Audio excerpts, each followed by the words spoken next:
नमस्कार मेरे प्यारे बच्चों, कैसे हैं आप सभी। गाइस, आप लोगों के लिए एक स्पेशल कुछ क्वेश्चंस मैं निकाल के लाया हूं।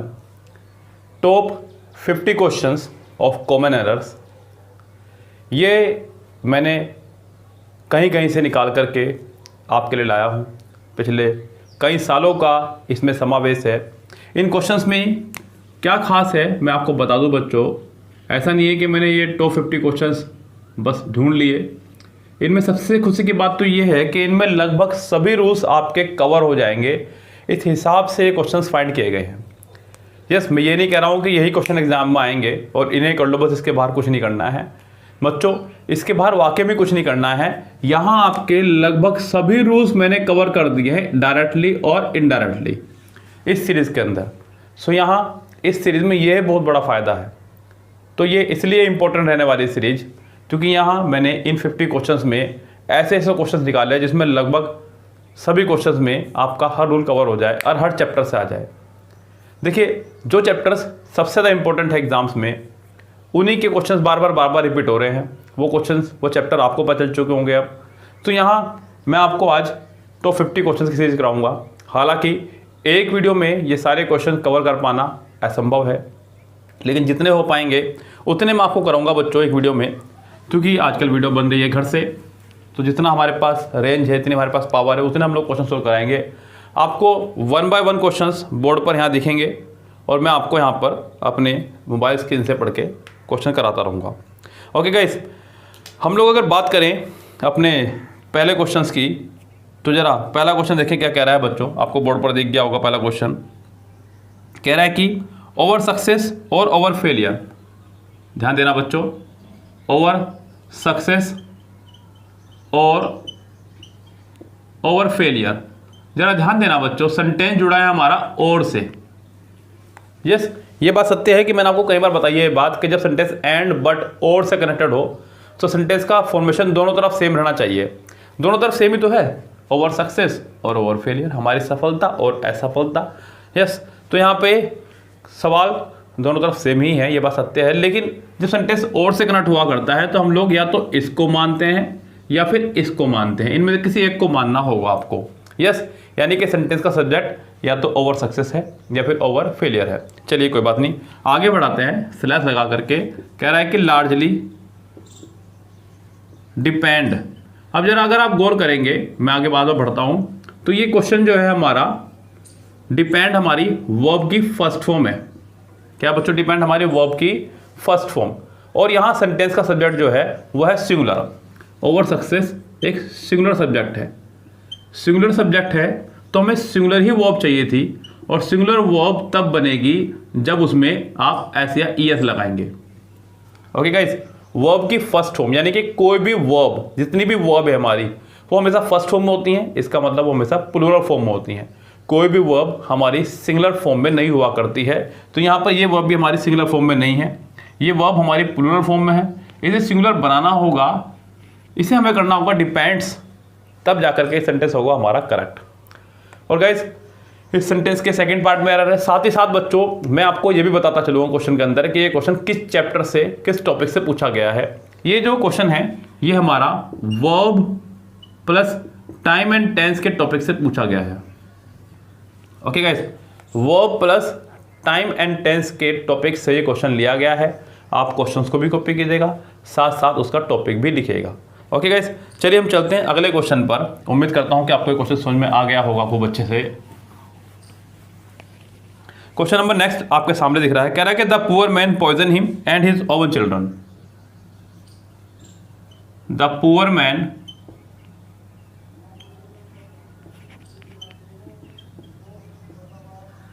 poison him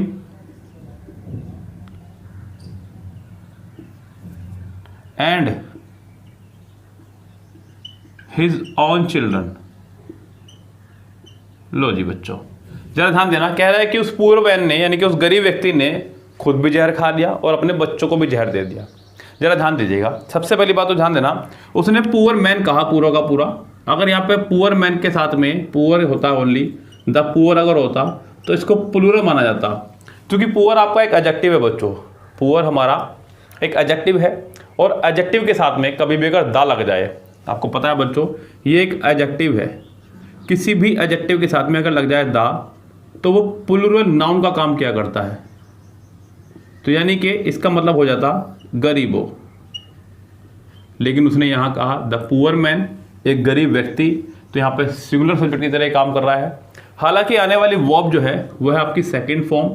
सेकंड फॉर्म पर इस बात का कोई प्रभाव पड़ता ही नहीं है कि सब्जेक्ट सिंगुलर है या प्लूरल, ये एक कॉमन वर्ब रहती हैं। यस, हैड हो गई, सेकंड फॉर्म हो गई, डिड हो गया, जितनी भी हमारी सेकंड फॉर्म वाली है सभी के सभी।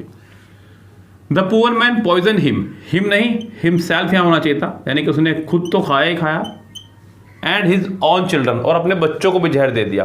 तो यहाँ पे the poor man poison himself and his own children, sentence का फॉर्मेशन ये करेक्ट रहेगा। सेंटेंस के सेकंड पार्ट में एरर है और एरर जा रही है आपके प्रोनाउन के खाते में। प्रोनाउन नाम का चैप्टर आपने पढ़ा होगा, सो प्रोनाउन नाम के चैप्टर में ये एरर आपकी चली जाएगी। रिफ्लेक्सिव प्रोनाउन की ये एरर थी बच्चों।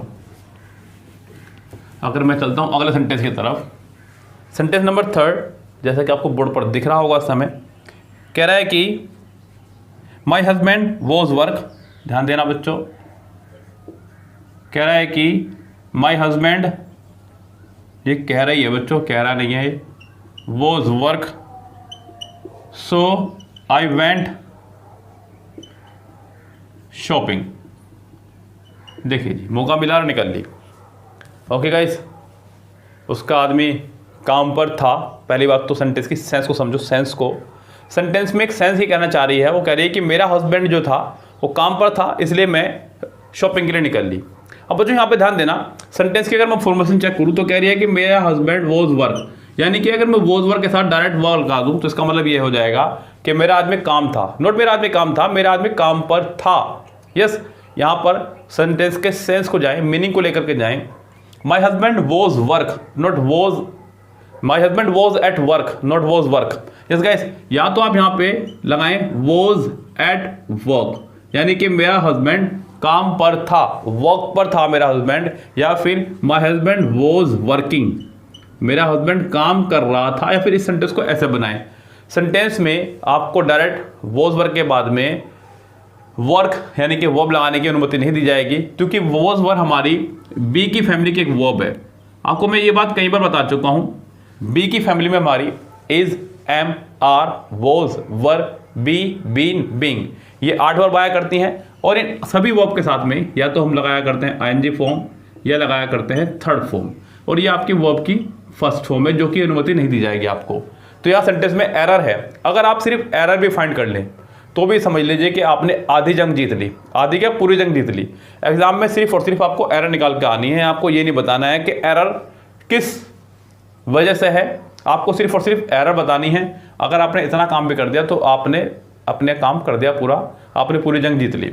लेकिन अगर ठीक करना है सेंटेंस को अपनी संतुष्टि के लिए, मुझे पता चल जाए हाँ यही गलती इसके अंदर है, सो हम लोग यहाँ पे my husband was at work so I went shopping, sentence में एरर होगी आपके सेकंड पार्ट में, और एरर चली जाएगी आपके, तो प्रपोजिशन में ले जाओ इस एरर को आप, या फिर फिक्स प्रपोजिशन में या फ्रेजल वर्ब में, जिस गाइस जहां मर्जी ले जाइए, एरर ये प्रपोजिशन के खाते में रहेगी क्योंकि एट आया आपका यहाँ पे।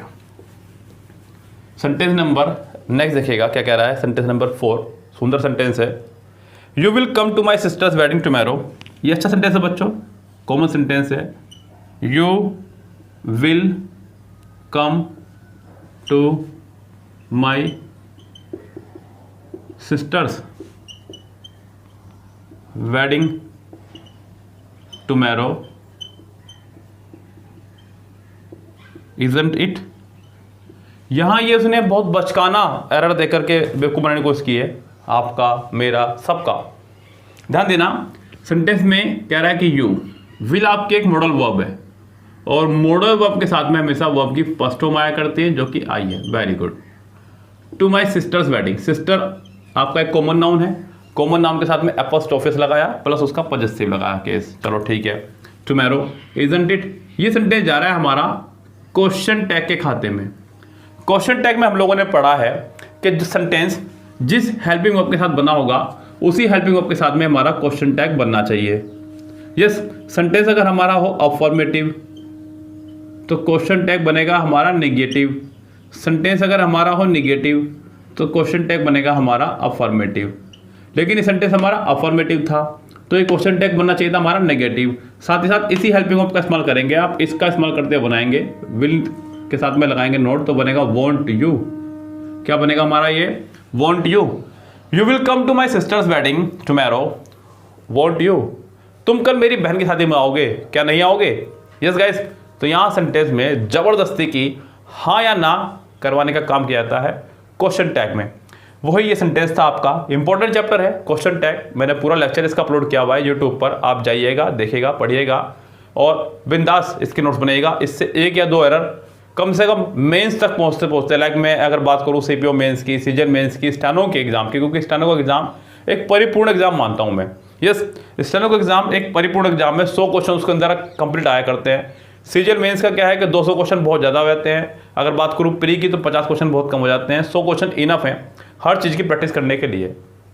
तो एक पूरा कंप्लीट एग्जाम पैटर्न में सही मानता हूँ, कम से कम 100 क्वेश्चन तो अंग्रेजी के आने चाहिए, उसके अंदर हर चीज़ कवर हो जाती है बच्चे की।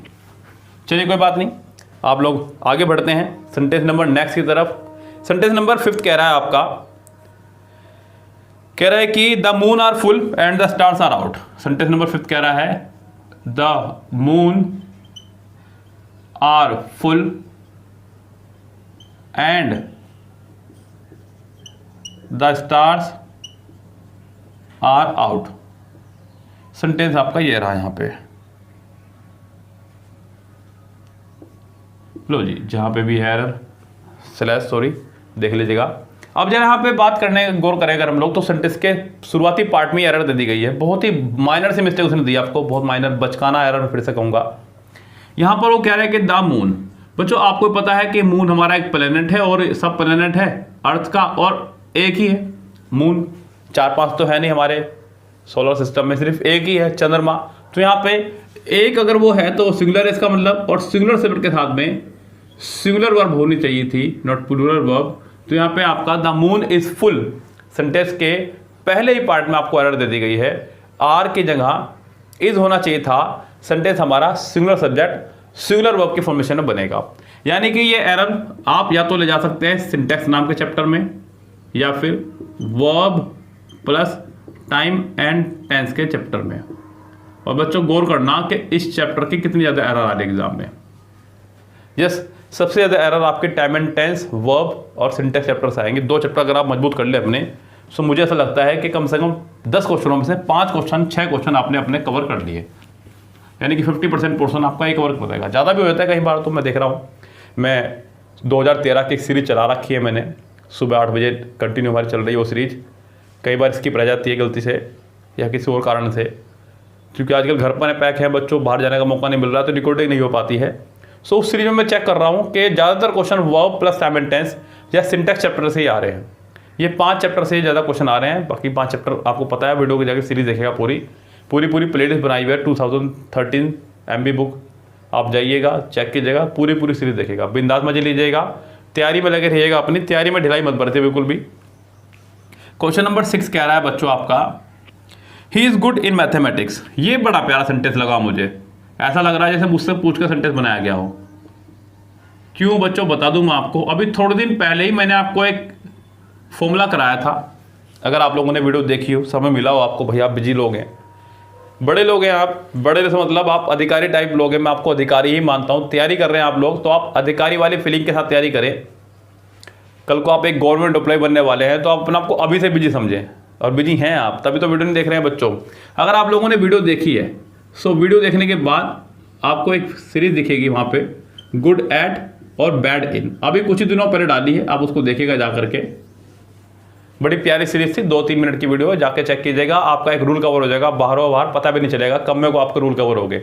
हमारे ही प्लेलिस्ट में जाइएगा आप, 1 मिनट वीडियो के नाम से हमने एक प्लेलिस्ट बनाई हुई है, वहाँ पे 1-2 मिनट के अंदर हम लोग खूब सारा चीज़ें आपको सिखा के चले जाते हैं। गुड के साथ एट लगाया करते हैं, बैड के साथ इन लगाया करते हैं। गुड के साथ एट जब आप किसी काम को करने में निपुण हो, बैड के साथ इन जब आप किसी काम को करने में बेकार हो। गुड के साथ एट दोनों के साथ ही बच्चों, या तो कोई भी सब्जेक्ट मतलब पढ़ने वाला subject, mathematics, physics, chemistry, bio, English, कुछ भी, I am good at English, I am good at mathematics, I am good at physics, I am good at chemistry, और यहाँ पे बैड के हाथ में इन लगाना है, I am bad in physics, I am bad in chemistry. इस तरह सेंटेंस बनाएंगे आप लोग। और गाइस या फिर आप लगा दें कि कोई जीरण, अगर आप अपनी कोई हॉबी बताना चाह रहे हैं, जैसे कि मैं कहूँ कि चाय बनाने में मेरा जवाब नहीं है, I am good at preparing T. कड़ी मुझसे बेकार कोई नहीं बनाता है, I am bad in preparing कड़ी। सो यहाँ पे गाइस सेंटेंस में या तो जीरण लगाएंगे या सब्जेक्ट। मैंने उस वीडियो में जाके पढ़ाया है एग्जाम्पल सहित, एक बार देख लेना, 2-3 मिनट की वीडियो है बच्चों। तो यहाँ पर आपको पक्का पता है अब तो कि गुड के साथ क्या आना है बच्चों, एट आना है। गुड के साथ एट आना है। ये फिक्स्ड प्रेपोजिशन नाम के चैप्टर में चली जाएगी एरर। ये एक ऐसा चैप्टर है जिसको आप 1 दिन में, 2 दिन में, 3 दिन में, 30 दिन में नहीं कवर कर सकते। आपको इसे शने शने, भाई वाह संस्कृत भी आ रही है बीच में निकल के बाहर, आपको इसको धीरे धीरे ही ठीक करना होगा। एकदम ये चैप्टर आपका सही नहीं होगा। तो कुछ सेंटेंसेस जब भी आए तभी उनको लिख लीजिए, दिमाग में यहाँ फंसाइएगा। कब आपका कवर हो जाएगा आपको पता भी नहीं चलेगा। अगर आप इसे रटने बैठेंगे तो शायद ये आपका कवर ना हो पाए कभी भी। ओके गाइस, तो ज़रूरी है कि आप इस पर पकड़ बनाएं अपनी धीरे धीरे। हर सेंटेंस को पढ़ें। अगर आपको कहीं भी ऐसा कोई रूल दिख रहा है फिक्स प्रीपोजिशन का, उसे तुरंत देखिए। सेंटेंस के सेकंड पार्ट में एरर थी। चलो जी, सेंटेंस नंबर 6 के बाद 7 सेंटेंस देखते हैं क्या कह रहा है। By noon the fog cleared completely. By noon the fog cleared completely.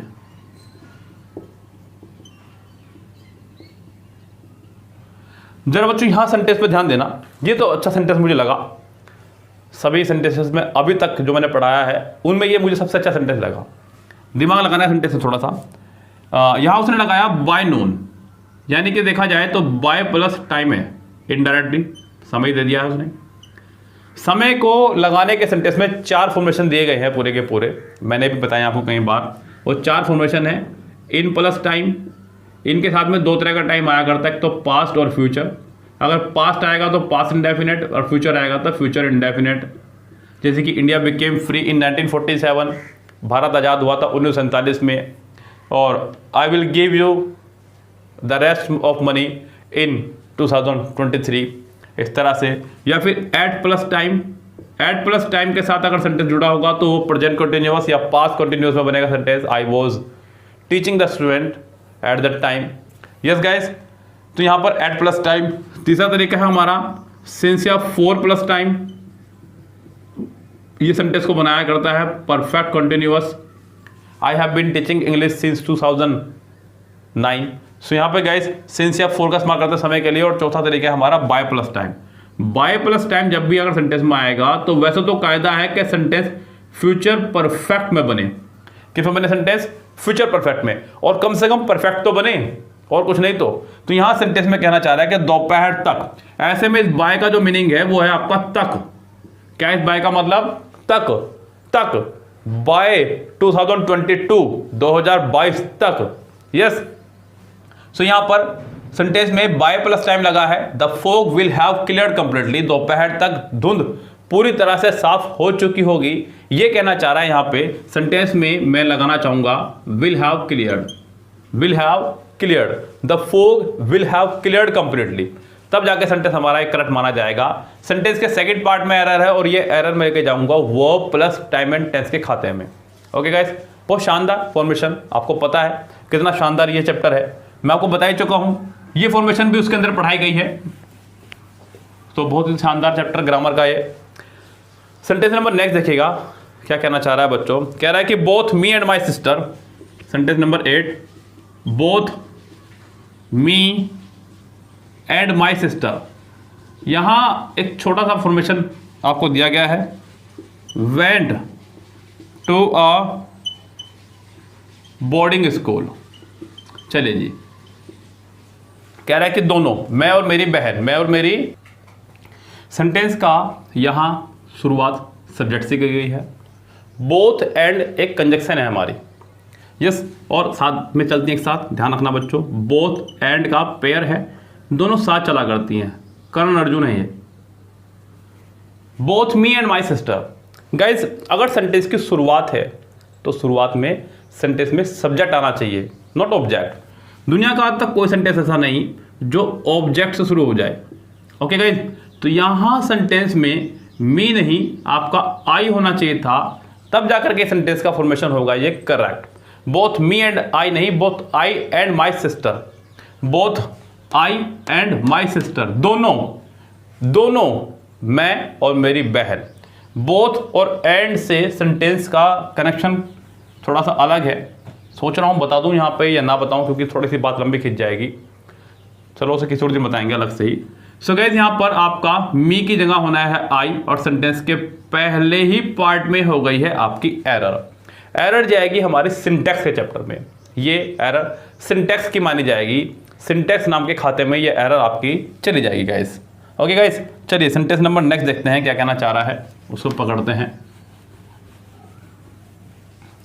Sentence number 9 देखिएगा, कितना सुंदर सेंटेंस है, बोर्ड पर आपको दिखेगा। नाइदर द चिप्स, बहुत सुंदर, neither the chips coma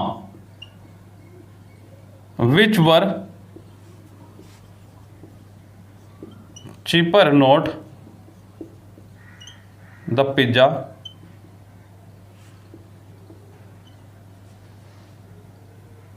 interested the kid।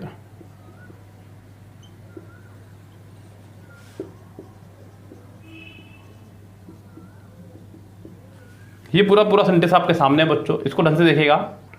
So guys, यहाँ सेंटेंस में कहना चाह रहा है कि neither the chips comma which were cheaper not, बस यहाँ नोट नहीं नोट होना चाहिए था, मुझे ऐसा लगता है, कोई बड़ी बात नहीं। हालांकि neither the chips which were cheaper nor the pizza interested the kid, यहाँ एक फॉर्मेशन आपको दी गई सेंटेंस के बीच में, जो कि हमारा विच एक रिलेटिव प्रोनाउन है, और रिलेटिव प्रोनाउन अपने पिछले वाले नाउन के लिए आया करता है और उसके हिसाब से आया करती है वर्ब, लेकिन रहेगी ये इसी की, रहेगी विच की ही, लेकिन आएगी चिप्स की पसंद के हिसाब से। चिप्स हमारा प्लूरल था इसलिए वर्ड लगाया गया। अब अगर मैं बात करूं इसकी, तो यहां पर चिप्स की कोई वर्ब है ही नहीं सेंटेंस में। नेदर द चिप्स, वो तो विच के साथ चलेगी वर्ब, तो यहां सेंटेंस में चिप्स की वर्ब नहीं है, और ये वर्ब होगी हमारी पिज्जा की, तो चिप्स की वर्ब ही नहीं है सेंटेंस में। तो ऐसा हो ही नहीं सकता, क्योंकि दुनिया का कोई भी सेंटेंस बिना वर्ब के नहीं बन सकता गाइस। वर्ब का होना बहुत ज़रूरी है किसी भी सेंटेंस के लिए। तो यहाँ अच्छा होगा कि ये अगर विच ही हटा दिया जाए, सेंटेंस का फॉर्मेशन कुछ इस तरह हो जाएगा फिर, neither the chips were cheaper not the pizza interested the kid. Okay guys, तो सेंटेंस में सेकंड पार्ट में यहाँ एरर हो जाएगी, आपको इस विच को हटाना होगा, यानी कि ये एरर चली जाएगी हमारे फिर से प्रोनाउन नाम के खाते में। Okay guys, syntax verb pronoun बस इन्हीं चैप्टर पर घूम रही है आसपास एरर सारी की सारी, अभी तक इससे बाहर तो कोई एरर नहीं आई है। सेंटेंस नंबर 10 देखिएगा क्या कह रहा है। Get this book, get this book be published in time, इस बुक को टाइम पर पब्लिश करा दो, ये कहना चाह रहा है सेंटेंस में कहने वाला। गाइज, यहाँ जो सेंटेंस की शुरुआत हुई है गेट से हुई है, गेट, लेट, हैव, ये तीन हमारे वर्ब हैं जिनको रखा गया है कॉजेटिव वर्ब की श्रेणी में। कॉजेटिव वर्ब इंग्लिश ग्रामर में एक अलग से वर्ब का फॉर्मेशन है। जब कोई काम आप खुद ना करके किसी और से करवाएं उसे बोलते हैं कॉजेटिव वर्ब। क्या बोलते हैं उसको?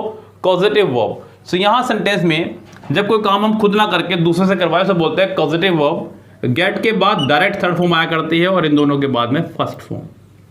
यस गाइस, लेकिन यहाँ पर गेट का मीनिंग नहीं निकल के आ रहा है, यहाँ मीनिंग निकल के आ रहा है लेट का। वो कहना चाह रहा है कि इस बुक को समय पर पब्लिश करा दो, और दो के अर्थ में हम लोग लेट का इस्तेमाल करते हैं। लेट मी स्पीक, मुझे बोलने दो। Let this children play, let this child play, इस बच्चे को खेलने दो। सो गाइस, यहाँ पर गेट की जगह हमारा लेट होना चाहिए था, तब जाके सेंटेंस होगा हमारा करेक्ट, क्योंकि गेट के बाद आने वाली वर्ब थर्ड फॉर्म हुआ करते जो कि थर्ड फॉर्म में नहीं है। एक कारण यह भी था इसका, गेट के बाद आने वाली वर्ब थर्ड फॉर्म में नहीं है। अब कईयों के मन में आ रहा होगा सर आप इसको थर्ड फॉर्म भी तो बना सकते थे। अगर इसको थर्ड फॉर्म बना दूंगा तो फिर अगली थर्ड फॉर्म का क्या करूंगा? दो थर्ड फॉर्म एक साथ नहीं लेके चल सकते। ओके गाइस, तो यहाँ सेंटेंस में फर्स्ट फॉर्म को देखते हुए भी मुझे लेट लगाना था, क्योंकि मैं सेंटेंस की फॉर्मेशन को खराब नहीं कर सकता था, इसलिए मुझे यहाँ पे गेट की जगह लेट लगाना पड़ा। सेंटेंस के पहले ही पार्ट में एरर है और ये एरर जाएगी आपके verb plus time and tense के खाते में, जैसा कि मैं आपको बता चुका हूँ कि ये चैप्टर है आपका कॉजेटिव वर्ब। कॉजेटिव वर्ब को हम लोग उसी टॉपिक के अंदर पढ़ाया करते हैं। तो गाइज क्वेश्चन नंबर 11 कह रहा है कि since my mother was angry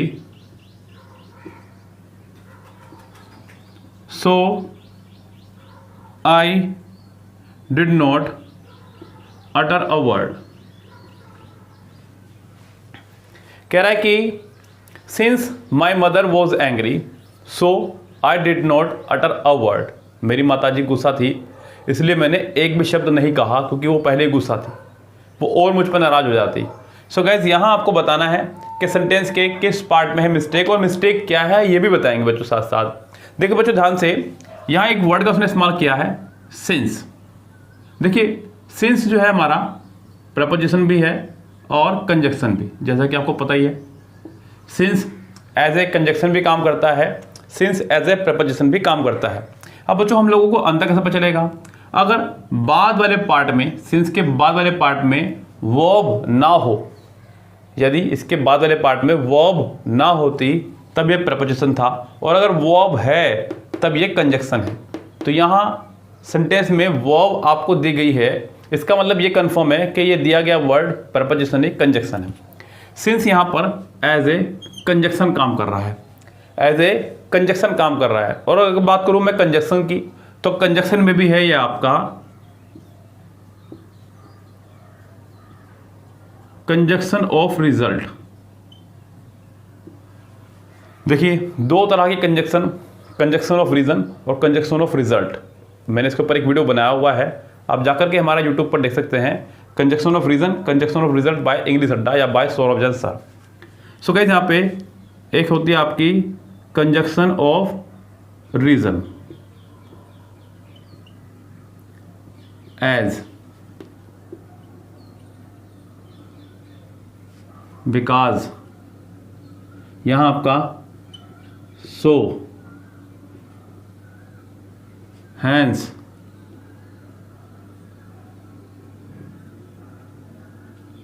therefore. और बच्चों यहाँ पे सिंस जो है आपकी ये कंजक्शन ऑफ रीजन में आएगी, माफी चाहूंगा ये। Okay guys, conjunction of reason as, because, since, conjunction of result so, hence, therefore. एक ही सेंटेंस में अगर दोनों कंजक्शन एक साथ आ जाएं, सो आप दोनों एक साथ नहीं लगा सकते, ये ध्यान रखें। कंजक्शन ऑफ रीजन और कंजक्शन ऑफ रिजल्ट दोनों एक साथ नहीं आ सकती हैं। जरा एक और एग्जांपल समझो इसको। मैंने कहा because I was ill I went to doctor, I went to doctor. यहां मैंने रीजन से पहले रीजन वाला वर्ड लगाया, कंजक्शन लगाई, और अगर मुझे इससे पहले लगानी होती तो बनाता मैं I was ill so I went to doctor. So मैंने यहाँ पर कंजक्शन ऑफ रिजल्ट से पहले कंजक्शन ऑफ रिजल्ट लगाया। यहाँ एक ही सेंटेंस में कंजक्शन ऑफ रीजन और कंजक्शन ऑफ रिजल्ट दोनों का इस्तेमाल आप एक साथ नहीं कर सकते हैं। आपको इस सेंटेंस में सो हटाना होगा। सेंटेंस के पहले, दूसरे, सेकंड पार्ट में हो गई है एरर। ओके गाइस, और ये एरर जाएगी आपकी कंजक्शन नाम के खाते में। Clear guys? अगर आपको और अच्छे समझना है कंजक्शन ऑफ रीजन और कंजक्शन ऑफ रिजल्ट, तो आप इसके लिए जाकर के यूट्यूब पर वीडियो देखेगा, आपको मिल जाएगी हमारी वीडियो। बस स्पेलिंग से डालना, सौरभ जैन सर की स्पेलिंग SAURAV, सौरभ जैन, तो आपको पता ही है बच्चों। यस, आगे बढ़ते हैं गाइस, यहाँ सेंटेंस नंबर नेक्स्ट की तरफ।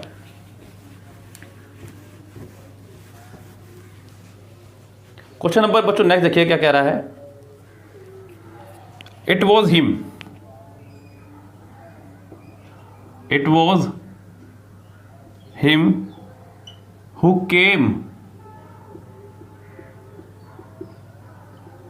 Running into the classroom, into the classroom। ज़रा ध्यान दीजिएगा। कह रहा है कि इट वॉज हिम, वह था जो क्लास में दौड़ता हुआ आया था। It was him. बच्चों ध्यान देना, यहाँ एक बड़ा प्यारा रूल हमने आपको प्रोनाउन चैप्टर के अंदर पढ़ाया। प्रोनाउन चैप्टर पूरा फ्री पड़ा हुआ है हमारा यूट्यूब पर, आप जाकर देख सकते हैं। विद प्रैक्टिस हमने डाला हुआ है, 9 लेक्चर है प्रोनाउन के। पहले शुरू के 3 लेक्चरों में हमने आपको प्रोनाउन पढ़ाया है और बाद के 6 लेक्चरों में हमने प्रैक्टिस कराई। देखिए प्रैक्टिस पे कितना जोर दिया है हमने बच्चों। 6 लेक्चर ओनली प्रैक्टिस किए हैं 6 अलग अलग बुक्स से।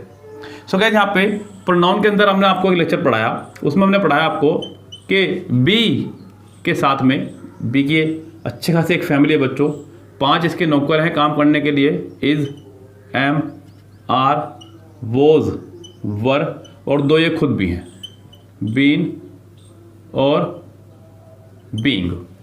Is, am, are, was, were, be, been, being. इनके बाद अगर कभी भी आपको प्रोनाउन लगाना पड़े, अगर इनके बाद में प्रोनाउन लगाने की आवश्यकता पड़ रही है तो हमेशा वो सब्जेक्टिव केस में आएगा।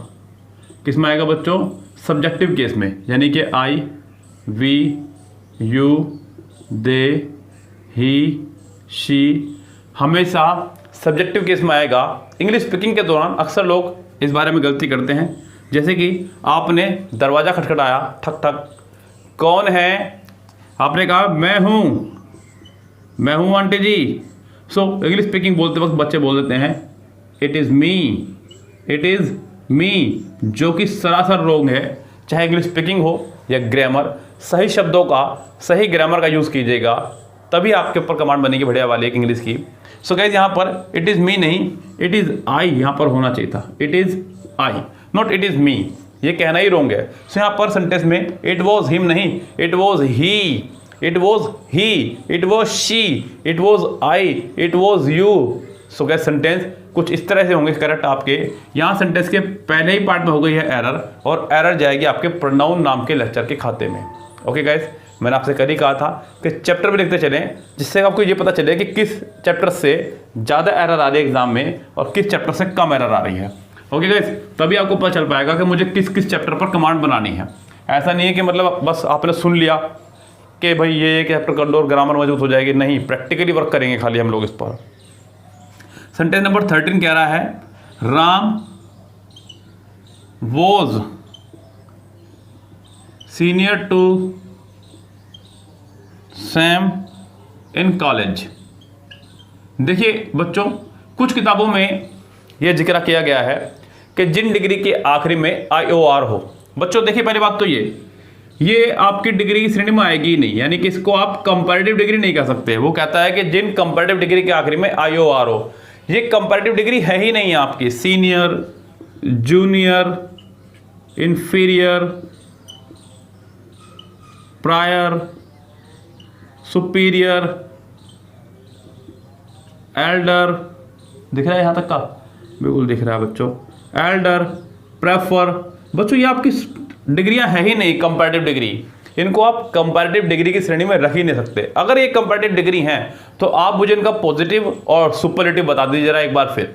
अगर ये कंपैरेटिव डिग्री हैं तो नहीं है, 1 से लाख तक नहीं है बच्चों। सो ये दुविधा मत पालिए अपने मन में कि जिन कंपैरेटिव डिग्री के आखिरी में IOR लगा होगा उसका 2 आएगा। बच्चों बात खत्म है। जिनके आखिरी में IOR लगा होगा उसका में 2 ही आया करता, बस ये याद रखो आप। जिनके आखिरी में IOR लगा होगा उनके साथ में 2 आएगा, और साथ में 2 और हैं आपके, एल्डर और प्रीफर, इनके साथ भी आपका 2 ही आया करता है।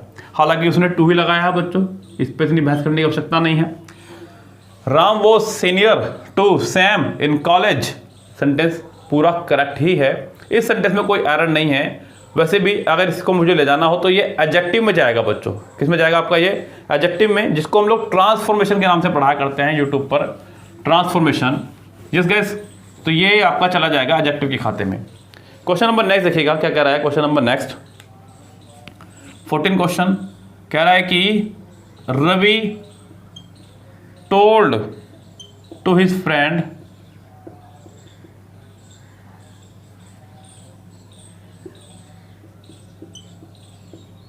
To buy a car.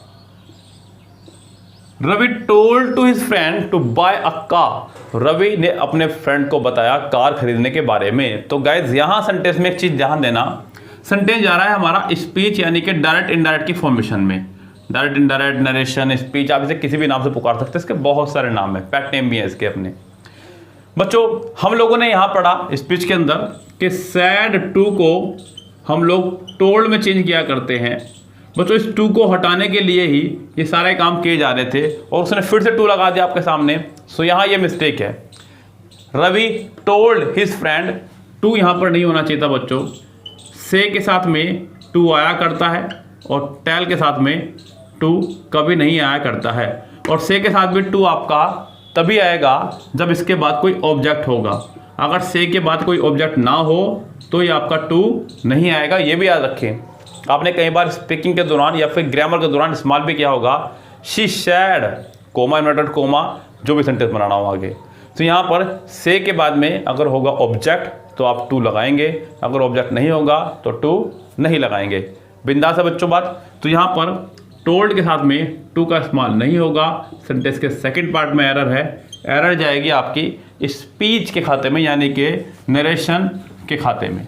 Okay guys, यहाँ चलते हैं सेंटेंस नंबर नेक्स्ट पर। बच्चों बता दूं मैं आपको, जो अभी आए हैं इसका एक पार्ट 1 भी अपलोड हो चुका है, वो भी जाके देख लें आप लोग।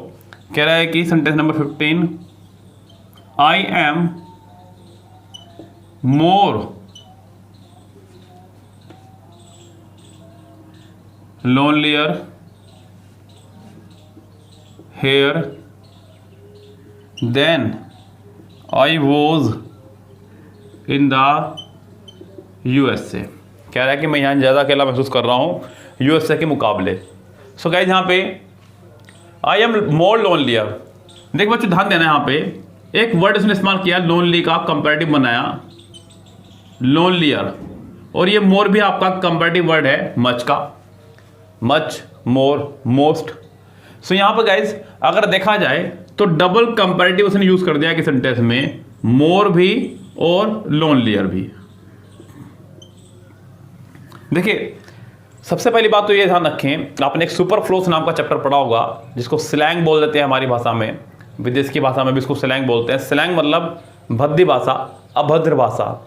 हम लोग भी ऐसी गलतियां कई बार करते हैं अपनी मातृभाषा हिंदी बोलते समय, लेकिन क्या है कि हमारी मातृभाषा है हिंदी, चलिए कोई बात नहीं, सब कुछ आपको माफ़ी है। लेकिन अंग्रेजी लिखते समय आप लोग ये गलतियां नहीं कर सकते, क्योंकि अंग्रेजी आपकी मातृभाषा नहीं है, जिनकी है आपको उन्हीं के लहजे में बोलनी पड़ेगी। यस, आपको अगर यहाँ मुझसे पढ़ना है तो मेरे रूल फॉलो करने पड़ेंगे, किसी और के यहाँ पढ़ना है तो किसी और के रूल फॉलो करने पड़ेंगे। जिसके यहाँ आप घर में जा रहे हैं, आप चप्पल उतार के घुसते हैं, आपको उसके रूल फॉलो करने पड़ते हैं। इंग्लिश पढ़ते वक्त हमें अंग्रेजों के रूल फॉलो करने पड़ते हैं। सो बच्चों रूल ये है कि सेम फैमिली के कोई भी दो वर्ड एक साथ नहीं आ सकते हैं। हालांकि ये बात हिंदी में भी गलत है, लेकिन चलिए हिंदी को छोड़िए, आप यहाँ पे मातृभाषा है हमारी। सेम फैमिली के दो वर्ड कभी भी एक साथ नहीं आ सकते, चाहे वो डबल इंट्रोगेटिव हो, चाहे डबल नेगेटिव हो, चाहे डबल प्रेजेंट हो, डबल पास्ट हो, डबल फ्यूचर हो, डबल एपोस्ट्रोफ हो, double comparative, double superlative, double positive, कुछ भी हो। सो यहाँ सेंटेंस डबल कंपैरेटिव पे है, यानी कि ये तो मुझे कंफर्म पता है कि सेंटेंस के पहले पार्ट में मिस्टेक है। ये मैंने आपसे कल भी कहा था कि अगर आप मिस्टेक निकालने भी सीख जाए तो भी बहुत बड़ी बात है बच्चों।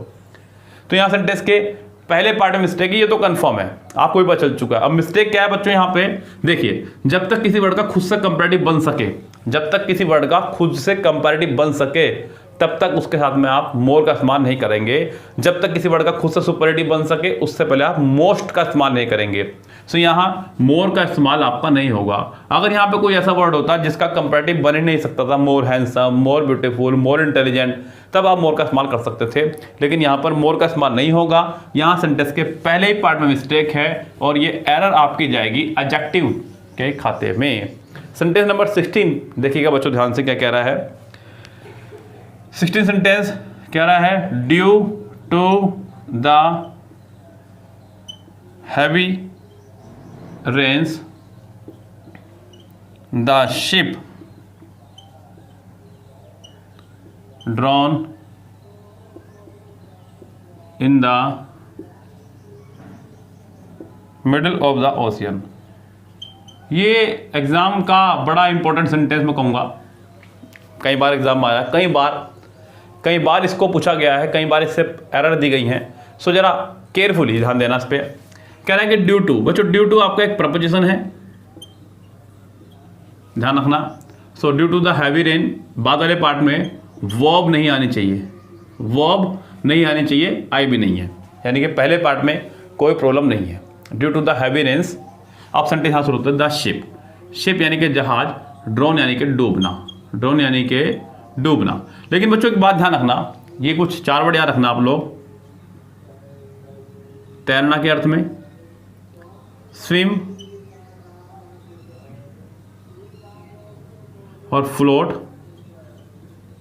और डूबने के अर्थ में ड्रोन और सिंक।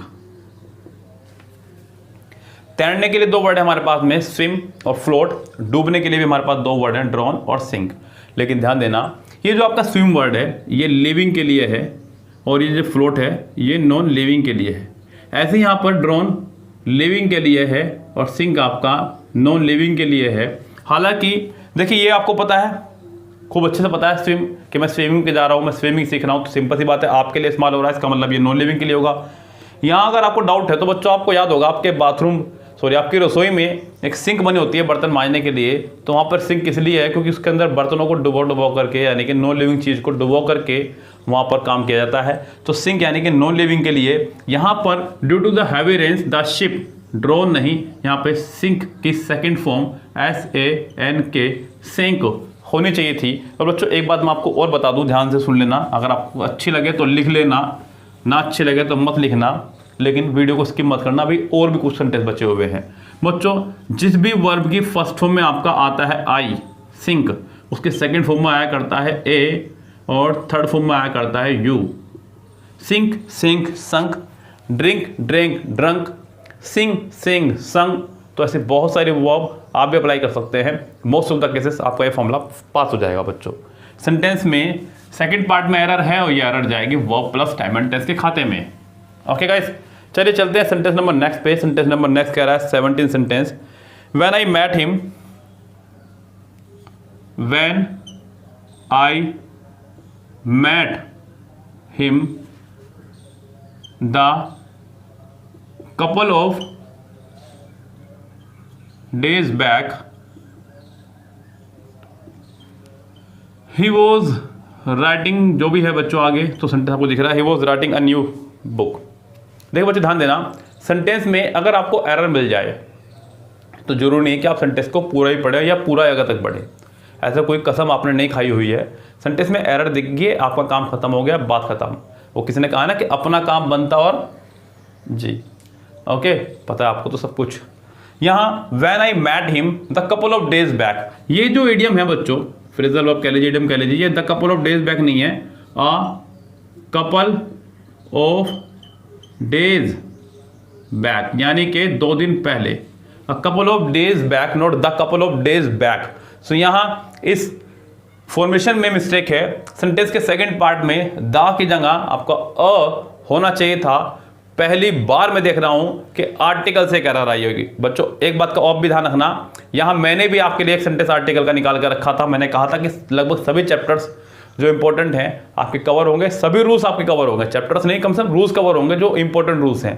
तो यहाँ पे दा की जगह आपका आ होना चाहिए था। सेंटेंस में एरर जाएगी आपकी एडजेक्टिव नाम के खाते में, एडजेक्टिव चैप्टर, सॉरी एडजेक्टिव माफी चाहूंगा, आर्टिकल के खाते में। Article important chapter, English grammar का सबसे छोटा, सबसे खोटा, सबसे खतरनाक, जितना मर्जी पढ़ लो एरर नहीं निकाल पाएंगे आप उसकी। कह रहा है कि you are always doing this mistake. यहां अगर मैं सेंटेंस में हूं, मैं अगर जिंदा हूं, तो यहां एक बहुत बड़ी एरर है। ऑलवेज के साथ में सेंटेंस की संभावना ज़्यादा है कि वो प्रेजेंट इंडेफिनिट बने। जरूरी है कि अगर सेंटेंस में ऑलवेज आ रहा है, always, daily, regularly, often, occasionally, इन शब्दों के साथ में सेंटेंस प्रेजेंट इंडेफिनिट बने। लेकिन बच्चों यहाँ पर अगर मैं सेंटेंस को प्रेजेंट इंडेफिनिट बनाता हूँ तो मुझे इसको फर्स्ट फॉर्म और यहाँ से मुझे आर हटाना पड़ेगा। इसलिए यहाँ से सेंटेंस के 2 पार्ट में मिस्टेक हो जाएगी जो कि आप नहीं कर सकते, पहली बात। अब गाइस सेंटेंस आपका एसएससी में आया हुआ है, क्लियर है। अब इसमें मुझे 2 मिस्टेक निकालने की जरूरत नहीं है, तो मुझे इस सेंटेंस को ठीक तो करना पड़ेगा। एक कारण और भी बच्चों, गलती के लिए हम लोग मे का मिस्टेक का इस्तेमाल क्या करते हैं, मे का mistake not do a mistake. Clear है गाइस? तो यहां पर हम लोग मेक अ मिस्टेक यानी कि डूइंग की जगह मेकिंग की बात कर सकते हैं, तब जाकर भी सेंटेंस ठीक हो सकता है। You are always doing this mistake, तुम हर बार यही मिस्टेक दोहरा रहे हो सेंटेंस, तब भी जाकर के आपका ये करेक्ट हो सकता है अगर आप इसे इस फॉर्मेशन के साथ बनाएंगे तो। ओके गाइस, सो यहाँ सेंटेंस में सेकंड पार्ट में एरर है और ये एरर जाएगी आपकी verb plus time and tense के खाते में ही। ये चैप्टर तो आपको बहुत दुखी करेगा, इसको तो आप कर ही लीजिए कम से कम मेरे कहने पर पूरा complete, verb plus time and tens plus condition sentence इकट्ठा, और साथ में सिंटैक्स लगा देना। ये 2 चैप्टर कर लो आराम से, बल्ले बल्ले हो जाएगी जिंदगी की। सेंटेंस नंबर 19 कह रहा है कि the Roman church of Catholic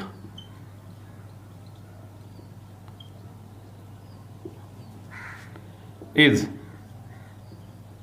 one of the precious institution।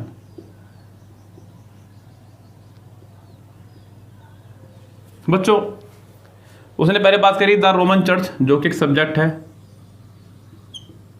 और सिंगुलर है। ऑफ के बाद वाले कुछ नहीं मानते, यहां पर इसके हिसाब से सिंगुलर वर्ब आ गई है, ये भी ठीक है। ऑफ के बाद प्लूरल नाउन आया करता है, ये भी ठीक है। नाउन से पहले एडजेक्टिव हुआ करता है, वो भी ठीक है। तो गाइज इस सेंटेंस में सब कुछ तो ठीक है, गलती कुछ है ही नहीं, सेंटेंस पूरी तरह से आपका ये करेक्ट है। इस सेंटेंस को हम लोग कहेंगे नो एरर। आज के 10 सेंटेंसेस में 2 सेंटेंस हमारे नो एरर पे बेस्ड हो गए हैं। सेंटेंस नंबर 20 और आज का लास्ट सेंटेंस, जैसा कि आपको पता है कि मैं 10 ही सेंटेंस करा पा रहा हूं एक वीडियो में। कह रहा है कि Ashoka the great was regarded one of the greatest empire the world has ever produced. ध्यान देना बच्चों, सेंटेंस में उसने कहा अशोका द ग्रेट। यहां सेंटेंस में शुरुआत में जो उसने फॉर्मेशन तैयार की, इसको बोलते हैं एट्रीब्यूट। इस गाइस इंग्लिश ग्रामर पर इसका एक बहुत ही प्यारा वीडियो हमारा पड़ा हुआ है कि क्या होते हैं अंग्रेजी में एट्रीब्यूट, पार्टिटिव और एडजंक्ट। जाइएगा लेक्चर पूरा देखेगा, खूब मजा आ जाएगा आपको देख करके। यहां पर ये जो उसने द ग्रेट इस्तेमाल किया है, ये इसका एक एट्रीब्यूट है जो कि इसकी क्वालिटी बता रहा है। किसकी बच्चों? सब्जेक्ट की। सब्जेक्ट यानी कि अशोका की। अशोका द ग्रेट यानी कि अशोका महान।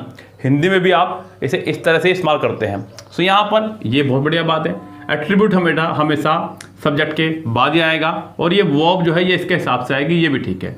Ashoka the great was regarded, तुलना की जा रही है। रिगार्डेड मतलब माना जाता है, तो यहाँ पर बच्चों रिगार्ड का इस्तेमाल किया गया है तुलना के तौर पर। रिगार्ड के साथ पर जब तुलना के तौर पर बात की जा रही हो तो हम लोग एज का इस्तेमाल क्या करते हैं, जो कि यहाँ नहीं है। सेंटेंस के सेकंड पार्ट में एरर है और एरर है आपकी एडजेक्टिव की। किसकी एरर बच्चों? एडजेक्टिव की। ओके गाइस, तो सेंटेंस के सेकंड पार्ट में हो गई आपकी एरर। ऑफ के बाद प्लूरल नाउन हुआ करता है, वो भी ठीक है। इस नाउन से पहले एडजेक्टिव है, वो भी ठीक है। सब कुछ ठीक है। हैजर के साथ थर्ड होम हुआ करती है, वो भी ठीक है। सेंटेंस में और कोई अन्य एरर नहीं है। ओके गाइस, सो क्या है आपको बोर्ड पर दिखेगा, कह रहा है कि द लाइट बल्ब्स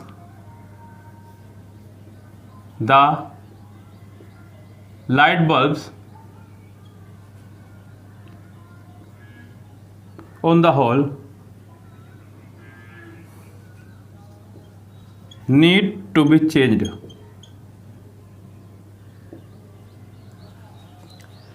गाइस ध्यान देना सेंटेंस पे, कह रहा है कि जो लाइट बल्ब्स हैं होल में लगे हुए, उनको बदलने की आवश्यकता है। हो सकता है वो रोशनी सही ना दे रहे हो और हो सकता है वो ख़राब हो गए हो, किसी भी कारण से उसे छोड़ दीजिए आप। जो लाइट बल्ब्स हैं होल में लगे हुए, उनको बदलने की ज़रूरत है। अब गाइस यहाँ पे ध्यान देना, उसने कहा द लाइट बल्ब्स और उसके बाद में उसने कहा ऑन द होल, यानी कि अगर देखा जाए तो ये प्रपोजिशनल पार्ट है। इसकी जो वर्ब है वो यहाँ है नीड। बल्ब्स आपका प्लूरल है, प्लूरल को देखते हुए प्लूरल वर्ब लगाई गई है नीड, जो कि करेक्ट है, बिल्कुल सही है, इसमें कोई एरर नहीं है। एरर है तो गाइस कहाँ, यहाँ पर आपके ओन में। देखिए ओन का मतलब होता है ऊपर, यानी कि होल के ऊपर। बच्चों होल के ऊपर नहीं, होल के अंदर लगाए जाते हैं बल्ब, यस, नॉट ऊपर। तो यहाँ पर ओन नहीं, आपका इन होना चाहिए था। इन का मतलब होता है अंदर। क्या होता है इनका मतलब? अंदर। The light bulbs in the hall, the light bulbs in the hall need to be changed. Sentence के इस लिहाज से बी पार्ट में एरर है, और वो एरर है आपके प्रपोजिशनल, यानी कि यहाँ सेंटेंस में प्रपोजिशन संबंधित एरर है। आपको ओन की जगह सेंटेंस में इन लगाना था, तब जाकर के हमारा सेंटेंस करेक्ट माना जाएगा। सो गाइस चलते हैं सेंटेंस नंबर 22 पर। क्या कह रहा है सेंटेंस, आपको सामने दिखेगा। कह रहा है कि आई केम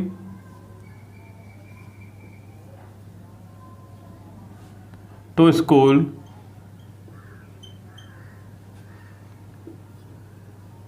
एट द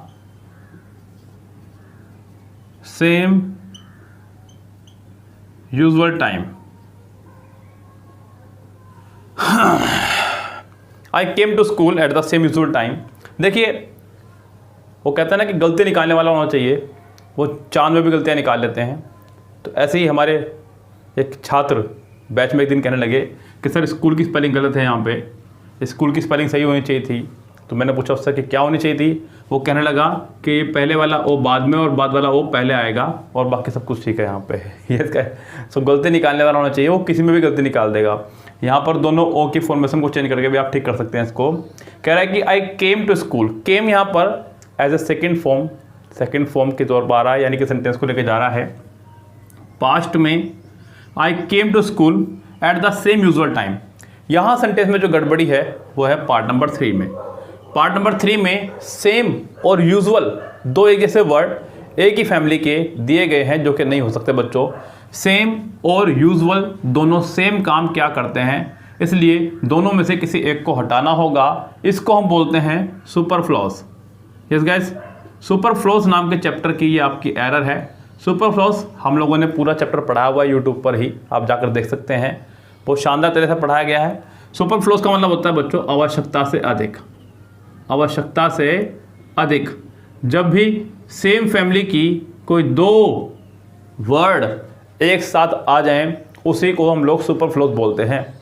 अपनी मातृभाषा हिंदी बोलते समय भी हमने कई बार इसका इस्तेमाल किया है। जैसे कि हम बोलते हैं कि आपने बहुत अच्छा कैच पकड़ा। जब आपने कैच बोल दिया तो पकड़ा बोलने की आवश्यकता नहीं है, लेकिन हम लोग बोलते हैं, ये हमारी आदत बन चुकी है। तो गाइज़ मुझे गोल चक्कर आ रहे हैं, या फिर मुझे गोल चक्कर पर जाना है। सो गाइज़ यहाँ गोल चक्कर बोलने की जरूरत नहीं है, चक्कर गोल ही होते हैं। इसी तरह से हम लोग कई बार मिस्टेक कर देते हैं, उसी तरह की मिस्टेक उसने यहाँ की है। I came to school at the usual time, या फिर I came to school at the same time, तब जाके सेंटेंस होगा करेक्ट। सेंटेंस में यहाँ थर्ड पार्ट में एरर है, और एरर जाएगी सुपरफ्लूस नाम के चैप्टर की। सेंटेंस नंबर 3 देखिएगा क्या कह रहा है। 23, आज का थर्ड, वैसे 23। ये भी बड़ा प्यारा सेंटेंस है बच्चों, एग्जाम में कई बार दुखी करता है बच्चों को। कह रहा है कि माई कज़न सिस्टर, हालांकि आप देखते ही एरर समझ गए होंगे, इनवाइटेड मी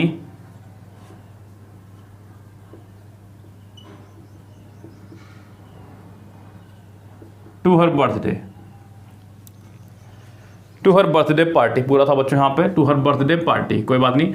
कह रहे हैं कि my cousin sister invited me to her birthday party. मेरी चचेरी बहन ने मुझे अपने बर्थडे पार्टी पर इनवाइट किया है। गाइज ये भी आपका सुपरफ्लूस से ही संबंधित एक एरर है। आपको पता है कि कज़न के साथ में ब्रदर या सिस्टर का इस्तेमाल नहीं किया जाता है। यस गाइस, ये रोंग है बिल्कुल फॉर्मेशन। लेकिन अगर इसकी जगह यहाँ पे लगा होता स्टेप, तो आप यहाँ पर ब्रदर और सिस्टर का इस्तेमाल कर सकते थे। स्टेप ब्रदर मतलब सौतेला भाई, स्टेप सिस्टर यानी कि सौतेली बहन। यस गाइस, आप इनका इस्तेमाल कर सकते थे। Step brother, step sister means सौतेला भाई या सौतेली बहन, दोनों फॉर्मेशन आपकी रहती करेक्ट। एक और बड़ा प्यारा वर्ड आप लोग इस्तेमाल करते हैं इसके लिए, जो है आपका फोस्टर। फोस्टर के साथ भी ब्रदर और सिस्टर का इस्तेमाल कर सकते हैं। इसका मतलब होता है बच्चों मुंह बोला भाई और मुंह बोली बहन, foster brother, foster sister. So guys यहाँ सेंटेंस में पहले ही पार्ट में आपको दी गई है एरर दी गई है आपकी सुपरफ्लॉस की। यहाँ पर आपका सिस्टर नहीं होना चाहिए था। एक बात और ध्यान रखना बच्चों, इनवाइट हमारी एक ऐसी वर्ब है जो अपने साथ में हमेशा फिक्स प्रपोजिशन टू लेके चला करती है गाइस। इसके साथ हमेशा टू आया ही करता है, इसको भी ध्यान रखना। कई बार इससे रिलेटेड भी एरर क्लोज टेस्ट में, इम्प्रूवमेंट में या कॉमन एरर में पूछ ली जाती हैं।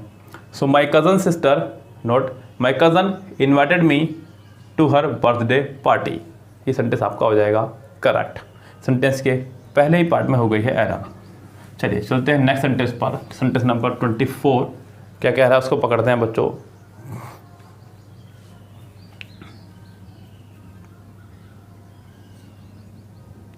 I am having 3 children.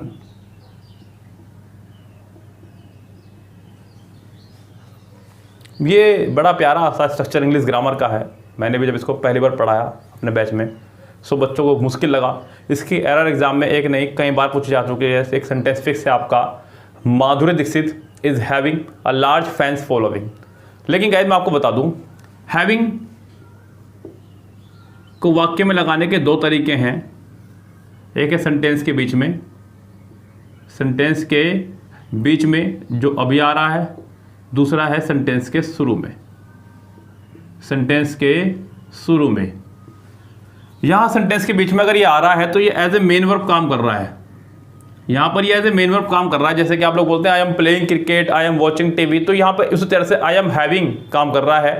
तो यहाँ सेंटेंस है बच्चों एज ए मेन वर्ब ये काम कर रहा है क्योंकि हेल्पिंग वर्ब के बाद आया है। एक कारण ये भी है। अब बच्चों यहाँ पर ऐसे में अगर सेंटेंस के बीच में आ रहा है तो उसका मीनिंग है होना या फिर हो रहा है, होना या फिर हो रहा है। जैसे कि मैं सेंटेंस बनाऊँ आपको कि मुझे सिर दर्द हो रहा है, मुझे सिर दर्द हो रहा है, तो मैं बनाऊंगा I am having a headache. I am having a headache, मुझे सिर दर्द हो रहा है, मुझे पीठ दर्द हो रहा है, I am having a back एक। तो मैं इस तरह सेंटेंस को बनाऊंगा अगर मुझे इस तरह से बनाना पड़ जाए तो सेंटेंस को। लेकिन फिलहाल यहाँ पे अगर मैं देखूँ मीनिंग को तो कह रहा है कि आई एम हैविंग 3 चिल्ड्रन, मेरे 3 बच्चे हो रहे हैं। बच्चों मेरे 3 बच्चे हो रहे हैं नहीं, मेरे 3 बच्चे हैं। आई एम हैविंग 3 चिल्ड्रन नहीं, आई हैव 3 चिल्ड्रन यहाँ होना चाहिए था। सेंटेंस में एरर है यहाँ पे सेकंड पार्ट में। आई हैव 3 चिल्ड्रन, मेरे 3 बच्चे हैं। आई हैव 3 चिल्ड्रन, जो कि सेंटेंस का फॉर्मेशन कहलाएगा करेक्ट। अन्यथा यहाँ सेंटेंस में एरर बनी रहेगी और एरर बड़ी शानदार रहेगी। ओके गाइस, सेंटेंस में जो एरर है जाएगी verb plus time and tense के खाते में। बहुत शानदार चैप्टर, मैं आपको पहले भी बता चुका हूँ कि इस चैप्टर को कम से कम कर लीजिएगा। इंग्लिश ग्रामर में इस चैप्टर का बहुत बड़ा रोल है बच्चों। सेंटेंस नंबर चलते हैं 25 ही था बच्चों ये। ओह गलती से मैं बच्चों 25 पहले करा दिया आपको, 24 देखेगा, कोई बात नहीं, इससे कोई फर्क नहीं पड़ता है। कह रहा है कि छोड़ो, everyone are expected to come to school tomorrow. Guys ये इंग्लिश ग्रामर का एक बहुत प्यारा स्ट्रक्चर है। जितने भी हैं हमारे ये each, every, either, neither, none, anyone, anybody, और यहाँ ध्यान रखना बच्चों वन वाले सारे, यस, और बड़ी वाले सारे, यस। सो यहाँ सेंटेंस में ये जो एरर आपको दी गई है इसको ढंग से देख लीजिएगा। Everyone are expected to come to school tomorrow, each, every, either, neither, none, anyone, anybody, nobody, somebody, जितने भी आपके वर्ड है डिस्ट्रीब्यूटिव, इन सब के साथ में हमेशा अगर डायरेक्ट वर्ब लगानी है तो सिंगुलर वर्ब आएगी। अगर डायरेक्ट वर्ब लगानी है तो अगर इनके बाद में नाउन लगा करके आप वर्ब लगाना चाह रहे हैं तो सिंगुलर नाउन और सिंगुलर वर्ब आएगी। अगर इनके बाद में प्रपोजिशन ऑफ लगा हो तो प्लूरल नाउन लेकिन सिंगुलर वर्ब आएगी, ये ध्यान रखें। सो यहाँ पर ये आपका स्ट्रक्चर है पूरा इसका, इसको भी कॉपी कर लीजिएगा। मुझे पता है कि आप लोगों ने एरर पकड़ ली होगी सेंटेंस लिखते ही, लेकिन मेरा काम आपको यहाँ पर रूल्स क्लियर करना है। यस गाइस, उन रूल्स को मैं क्लियर कराना चाह रहा हूँ। मैंने आपसे पहले ही कहा था कि टॉप 50 सेंटेंस में हम लोग टॉप 50 ग्रामर के रूल्स आपको प्रोवाइड करा जाएंगे। सेंटेंस ईजी हैं ये मुझे ही पता है, आप भी देखते हैं इसमें एरर बता रहे हैं, ये और भी अच्छी बात है, लेकिन आपको रूल्स भी कॉपी करने हैं बच्चों। रूल्स इंपॉर्टेंट है, मुझे यहाँ पर रूल्स पढ़ाने थे आपको इनडायरेक्टली। यस गाइस, सो यहाँ पर एवरीवन आर एक्सपेक्टेड नहीं, एवरीवन इज एक्सपेक्टेड होना चाहिए था सेंटेंस में। यहाँ पर आर की जगह इज यानी कि सिंगुलर वर्ब लगानी थी, और ये एरर जाएगी आपकी verb plus time and tense के खाते में। ओके गाइस, मैंने आपको पहले भी कहा है इसे आप सिंटैक्स के भी खाते में ले जा सकते हैं, क्योंकि सिंटैक्स में हम लोग सब्जेक्ट और वर्ब की ही बात करते हैं सिर्फ, तो आप इसे वहाँ भी ले जा सकते हैं। दोनों ही चैप्टर सेम फैमिली से हैं, बिल्कुल सेम कैटेगरी के, सेम काम करते हैं दोनों चैप्टर, दोनों में जरा भी अंतर नहीं है। चलिए चलते हैं सेंटेंस नंबर 26 पर। क्या कह रहा है? I waited for you but you never turn up. मैंने तुम्हारा इंतजार किया लेकिन तुम कभी लौट के नहीं आए। I waited for you, I waited for you. बच्चों ध्यान देना, यहाँ पे सेंटेंस में उसने इस्तेमाल किया वेटेड का, यानी कि सेकंड फॉर्म का सेंटेंस चल रहा है हमारा पास्ट में। यहाँ पे भी टर्न्ड सेकंड फॉर्म का इस्तेमाल हुआ है, इसका मतलब सेंटेंस चल रहा है पास्ट में, यानी कि सेंटेंस का फॉर्मेशन हमारा सेम फॉर्मेशन में चल रहा है। ये बात मैंने आपको बोली है, यदि सेंटेंस प्रेजेंट चल रहा है तो पूरा सेंटेंस प्रेजेंट में चलेगा, सेंटेंस अगर पास्ट में चल रहा है तो पूरा सेंटेंस पास्ट में चलेगा। यहाँ पर ये बात तो क्लियर हुई। एक बात का और ध्यान रखना, वेट के साथ में फॉर हमेशा आया करता है और अवेट के साथ कभी नहीं आया करता है, तो यहाँ पर यह भी फॉर्मेशन सही है। I waited for you but you never turned up. यहाँ गाइस सेंटेंस में अगर देखा जाए तो कोई एरर है ही नहीं, सेंटेंस हमारा पूरी तरह से करेक्ट है, इसको हम लोग कहेंगे no error. Yes guys, sentence आपका नो एरर है और ये किसी भी खाते में नहीं जाएगा, ये जाएगा अपने नो एरर के खाते में अलग से। क्लियर है बच्चों बात? तो सेंटेंस में कोई एरर नहीं थी, सेंटेंस हमारा बिल्कुल ये करेक्ट था। चलिए चलते सेंटेंस नंबर नेक्स्ट पर। क्या कह रहा है? कह रहा है कि सेंटेंस नंबर हमारा 27, he recommended my case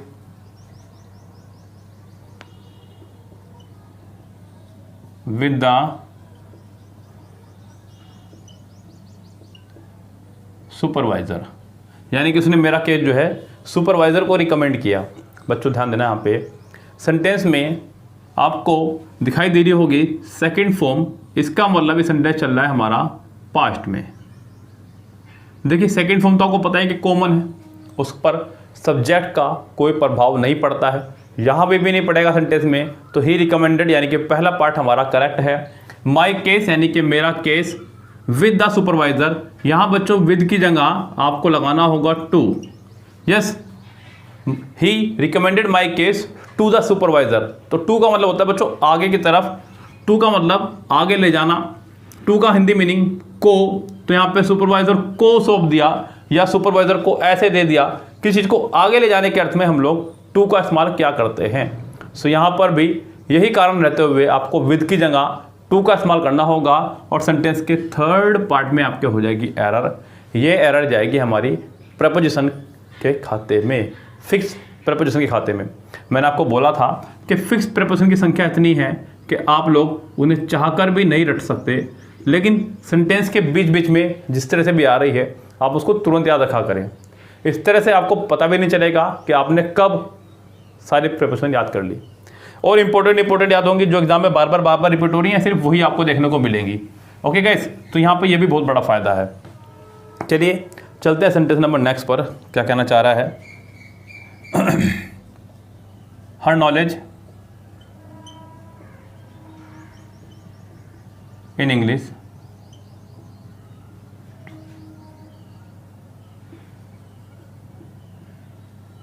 gives her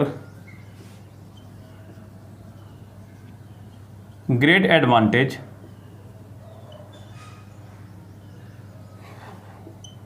over me, यानी कि उसको जो नॉलेज है इंग्लिश की, इसकी वजह से जो है उसको ज़्यादा एडवांटेज मिलती है मेरे मुकाबले। चलिए बच्चों, ये बात तो सत्य है, इंग्लिश वास्तव में आपके पर्सनैलिटी को इम्प्रूव करता है। इंग्लिश अगर आप सीख जाएं या फिर बोलना सीख जाएं तो आपकी पर्सनैलिटी में चार चांद लग जाते हैं, आपको शर्म जो है वो आना बंद हो जाएगी। इंग्लिश का ये बहुत बड़ा रोल है। यहाँ सेंटेंस में इस्तेमाल किया हर नॉलेज। नॉलेज यहाँ पर एज ए नाउन काम कर रहा है क्योंकि हर यहाँ पे एडजेक्टिव है। हर नॉलेज, नॉलेज यहाँ पे एज ए नाउन है, एब्स्ट्रैक्ट नाउन। नॉलेज सब्जेक्ट का काम करेगा, पूरा का पूरा हिस्सा ये, यानी कि सेंटेंस का ये सब्जेक्ट है। और सब्जेक्ट भी कौन सा है बच्चों? सिंगुलर। प्रपोजिशन के बाद को अगर पूछना माने तो यहाँ पर ये गिव्स वर्ब की फर्स्ट फॉर्म में एस या ईएस, बिल्कुल ठीक है, लेकिन सेंटेंस चल रहा है प्रेजेंट में। Her knowledge in English gives her great advantage over me. लेकिन यहाँ बच्चों ये जो इन लगाया उसने, ये आपका गलत है। हिज यहाँ पे हर नॉलेज ऑफ इंग्लिश, इंग्लिश का ज्ञान, इंग्लिश में ज्ञान नहीं, इंग्लिश का ज्ञान, हर नॉलेज ऑफ इंग्लिश। तो यहाँ पे गाइस आपको ऑफ का इस्तेमाल करना होगा इन की जगह, और सेंटेंस पहले ही पार्ट में हो गई है आपके मिस्टेक। ये मिस्टेक जाएगी आपकी फिक्स्ड प्रपोजिशन के खाते में फिर से। कितना इंपॉर्टेंट चैप्टर है ये तो आप समझ ही गए होंगे। यस गाइस, काफ़ी ज़्यादा बहुत इंपॉर्टेंट चैप्टर। तो फिक्स प्रपोजिशन ऐसे धीरे धीरे करके आपको याद होंगी, आपको पता भी नहीं चलेगा कि आपको कब फिक्स प्रपोजिशन सभी की सभी याद हो चुकी हैं। ओके गाइस, चलते हैं नेक्स्ट सेंटेंस की तरफ। सेंटेंस नंबर नेक्स्ट क्या कह रहा है उसको पकड़ते हैं। चलिए सेंटेंस नंबर नेक्स्ट देखिएगा बच्चों।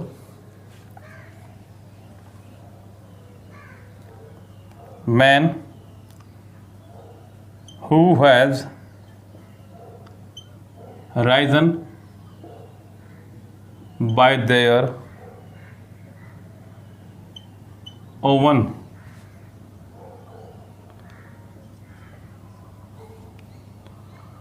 exertion। बच्चों यहाँ पर spelling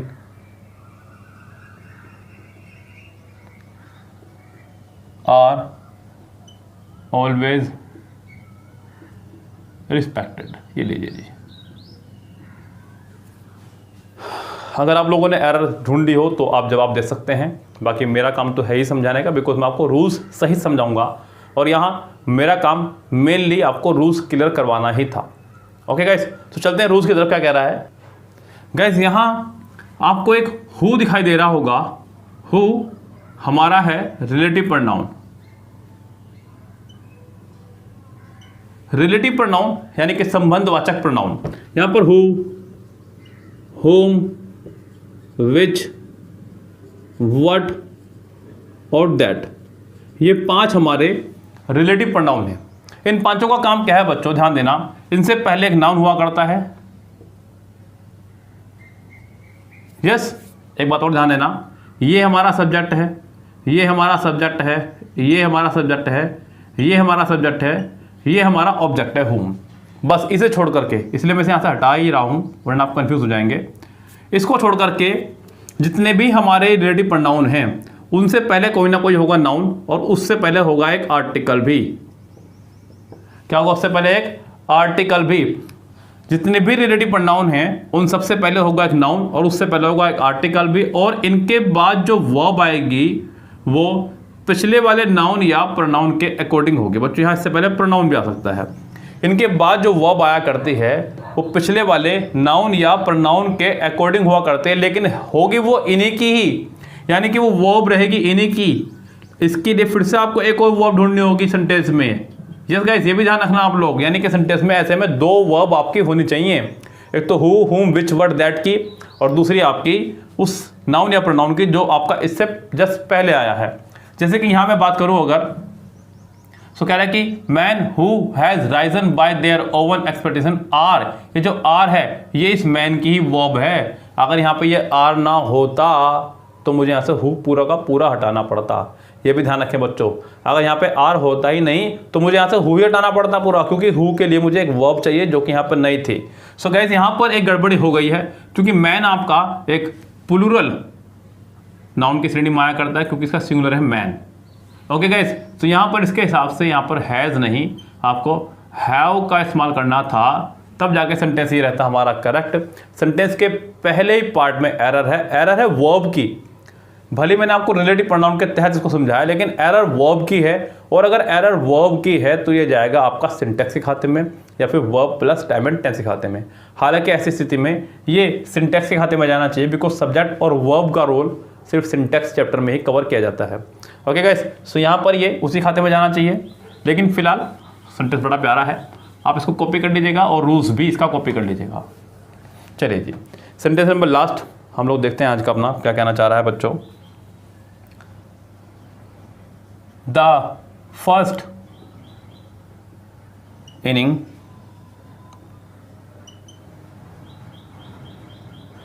of the match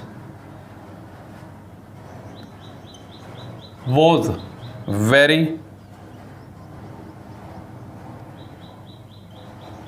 sensational.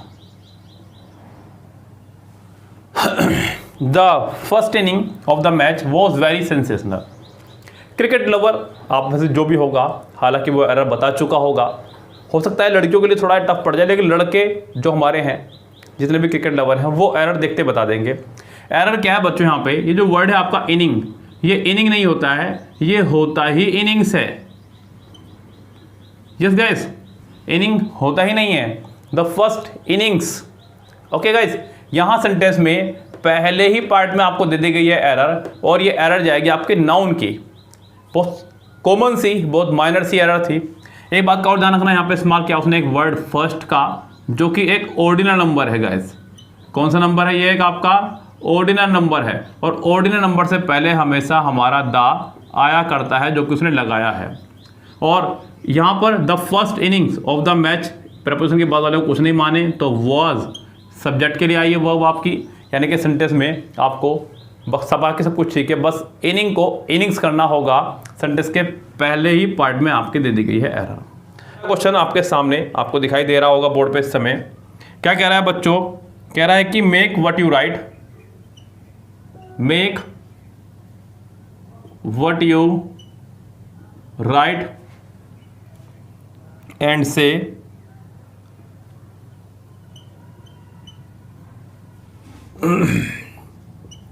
more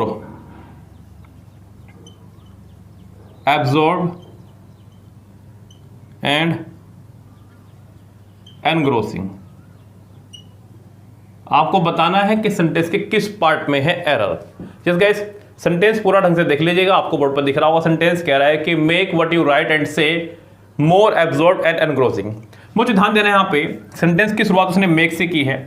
make जो कि आपके एक कॉजेटिव वर्ब है, कॉजेटिव वर्ब से सेंटेंस की शुरुआत की है। Make what you right and से, एंड बट और, ये बात मैं आपको कई बार बता चुका हूं, एंड बट और के दोनों तरफ सेंटेंस का फॉर्मेशन सेम रहना चाहिए।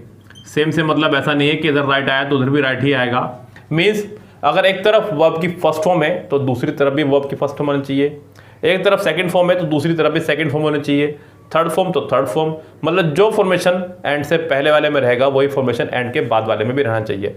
ऐसा कि हालांकि जरूर नहीं है कि दोनों तरफ आप पहले इसको देख करके ही डिसीजन करेंगे, आप उसको देख करके भी डिसीजन ले सकते हैं, डिपेंड करता है सेंटेंस की कंडीशन पर।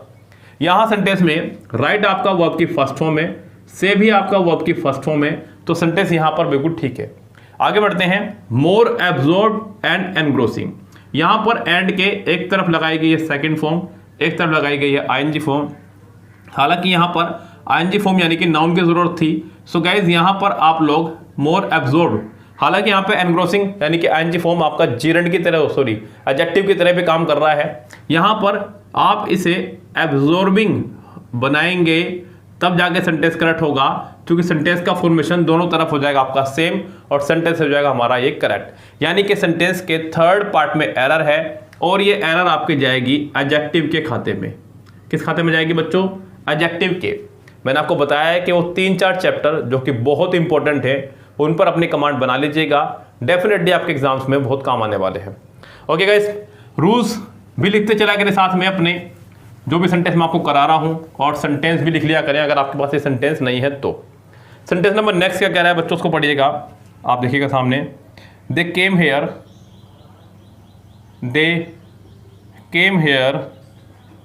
इन द इवनिंग एंड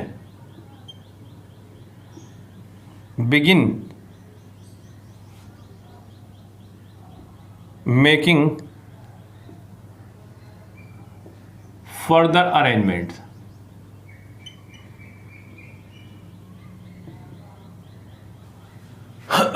लो बच्चों, आपको सेंटेंस वहां दिखेगा, बेफिक्र रहिए आप लोग। कह रहा है कि they came here in the evening and begin making further arrangements. आपको बताना है कि सेंटेंस की किस पार्ट में एरर है। सेंटेंस को शुरुआत से ही देखते चले मेरे साथ में, क्या कहना चाह रहा है। सेंटेंस में उसने लगाया दे सब्जेक्ट और केम यानी कि सेकंड फॉर्म सेंटेंस को लेके चल रहा है पास्ट में। They came here in the evening, morning evening afternoon के साथ में इन आया करता है, कोई बात नहीं। एंड आ गया फिर से आपका, एंड के दोनों तरफ सेंटेंस का फॉर्मेशन सेम रहना चाहिए था। यहाँ सेकंड फॉर्म है लेकिन यहाँ उसने फर्स्ट फॉर्म लगाई है, तो इस फर्स्ट फॉर्म को हम लोग बदल करके सेकंड फॉर्म में बदलेंगे, सेंटेंस हो जाएगा हमारा करेक्ट। यानी कि सेंटेंस में एरर तो मिल चुकी है मुझे सेकंड पार्ट में ही। They came here in the evening and began, yes begin को बिगेन करना होगा और सेंटेंस में एरर हो जाएगी आपकी करेक्ट। लेकिन बच्चों यहाँ पे एक बात और बता दूं मैं आपको, ये जितने भी हमारे वर्ड है इस तरह के, begin, start and stop, love, hate, like, dislike, इनके बाद हमेशा जिरंड आया करता है। इनके बाद हमेशा बच्चों जिरंड आया करता है, जैसे कि यहाँ बिगिन के बाद में मेकिंग आया हुआ था। सो यहाँ पे गाइस इनके बाद हमेशा जिरंड आना ही आना है, ये बात ध्यान रखें। जैसे कि यहाँ पे आप लोग एक सेंटेंस बनाते हैं, she came and started weeping, वह आई और रोना शुरू कर दिया। सो यहाँ पे स्टार्टेड के बाद में आईएनजी फॉर्म का इस्तेमाल किया गया है, क्योंकि इनके बाद में हमेशा इस्तेमाल ही आईएनजी फॉर्म हुआ करती है। ओके गाइस, तो सेंटेंस में सेकंड पार्ट में एरर है और ये एरर आपकी जाएगी कंजक्शन के खाते में या फिर सिंटैक्स के खाते में ले सकते हैं।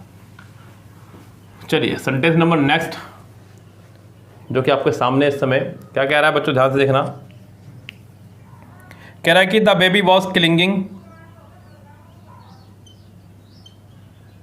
The baby was clinging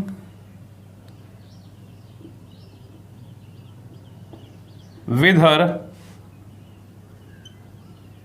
mother in fear। बच्चों क्लिंग का मतलब होता है चिपट जाना। जैस क्लिंग मतलब चिपट जाना, टांगों से चिपट जाना, जैसे कि बंदर चिपके रहते हैं अपने माताओं से, उसी तरह से बच्चों यहाँ पर क्लिंग। द बेबी एक सब्जेक्ट है, वॉज वर मैंने आपको बताया है कि वॉज वर यानी कि बी की पूरी फैमिली के साथ में हमेशा या तो आईएनजी फॉर्म आया करती है या फिर वर्ब की थर्ड फॉर्म। आईएनजी फॉर्म इशारा करते हैं कि सेंटेंस एक्टिव में चल रहा है और थर्ड फॉर्म इशारा करते हैं कि सेंटेंस चल रहा है हमारा पैसिव में। यहाँ एक्टिव में चल रहा है, बिल्कुल सही चल रही बात। द बेबी वॉज क्लिंगिंग, बच्चों यहाँ पे विद नहीं, यहाँ पर आपका आएगा टू, जिसके साथ फिक्स प्रपोजिशन है। मैंने आपसे कहा है कि फिक्स्ड प्रपोजिशन एक बहुत बड़ी समस्या बच्चों के लिए, जो कि आप लोगों को सोल्व करनी होगी। सो गाइज वो एक दिन में सोल्व होने से रही, लेकिन जिस तरह से सेंटेंस में बीच में जो भी आपके फिक्स प्रपोजिशन आ रही है उनको अपने साथ लेकर चलते रहे, लिखते रहे, याद करते रहे, आपको अपने आप याद हो जाएगी, ये समस्या अपने आप सोल्व हो जाएगी, आपको पता भी नहीं चलेगा ये समस्या कब सोल्व हो गई। ओके गाइज, सो क्लिंगिंग के साथ में आपका टू आया करता है जो कि फिक्स प्रपोजिशन है। यहाँ सेकेंड पार्ट में आपके हो चुकी है एरर जाएगी फिक्स्ड प्रपोजिशन नाम के खाते में। क्लियर बच्चों, बाकी सेंटेंस यहाँ पर करेक्ट है, आप इसको कॉपी कर सकते हैं। सेंटेंस नंबर नेक्स्ट कह रहा है कि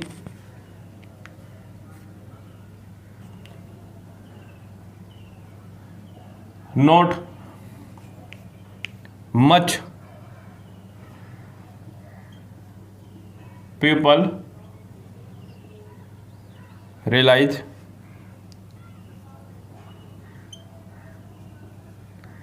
his sincerity। गाइज यहां पर एक बहुत प्यारा शब्द इस्तेमाल किया गया है, मच। मच और मैनी, ये दोनों ही वर्ड हमारे पॉजिटिव डिग्री की तरफ संकेत करते हैं, इशारा करते हैं, मच और मैनी। इनका जो कंपैरेटिव है वो है दोनों का ही मोर, और जो सुपरलेटिव है दोनों का ही वो है most. Yes guys, much more most, many more most. लेकिन साथ ही साथ एक बात का और ध्यान रखना, यहाँ जो मच है हमारा ये चलता है अनकाउंटेबल नाउन के साथ में, और मैनी चलता है हमारा काउंटेबल नाउन के साथ में, वो भी प्लूरल सीरीज में। यस, अगर काउंटेबल नाउन है और प्लूरल है तो आपका मैनी आएगा, अनकाउंटेबल नाउन है तो आपका मच आएगा। अनकाउंटेबल नाउन को इंग्लिश ग्रामर में सिंगुलर ही माना जाता है। तो गाइस यहाँ पर पीपल की बात हो रही है, पीपल यानी कि लोग, जो कि काउंटेबल है। ओके गाइस, प्लूरल भी है तो यहाँ पर आप मच का नहीं मैनी का इस्तेमाल करेंगे। Yes guys, not many people realize. Realize यहाँ पर वर्ब की फर्स्ट फॉर्म है, यानी कि सेंटेंस हमारा चल रहा है प्रेजेंट में, हिज सिंसियरिटी। तो गाइस सेंटेंस बहुत ज़्यादा बड़ा नहीं था, लेकिन एक छोटे सेंटेंस में बहुत बड़ी बात उसने बता दिया आपको, मच और मैनी का यूज़ बता दिया है। सो गाइस यहाँ पर आपका मैनी आना था। एक बात का और ध्यान रखना बच्चों का भी, अगर आपको लगाना पड़ जाए के साथ में मोर, तो दोनों के साथ में ही मोर लग सकता है। आप मच मोर भी बोल सकते हैं और मैनी मोर भी बोल सकते हैं, और रूल वही रहेगा, uncountable noun plural countable noun. Yes guys, यहाँ पर much more many more, sorry much more और मैनी मोर दोनों ही फॉर्मेशन करेक्ट है। क्लियर है बात? तो इसको भी लिख लीजिएगा, और ये एरर आपके जाएगी बच्चों एडजेक्टिव के खाते में ही, इसको फटाफट से लिख लीजिएगा। चलिए चलते हैं नेक्स्ट सेंटेंस की तरफ। सेंटेंस नंबर नेक्स्ट क्या कहना चाह रहा है,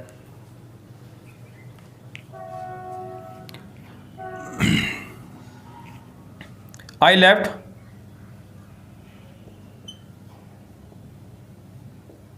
no stone unturned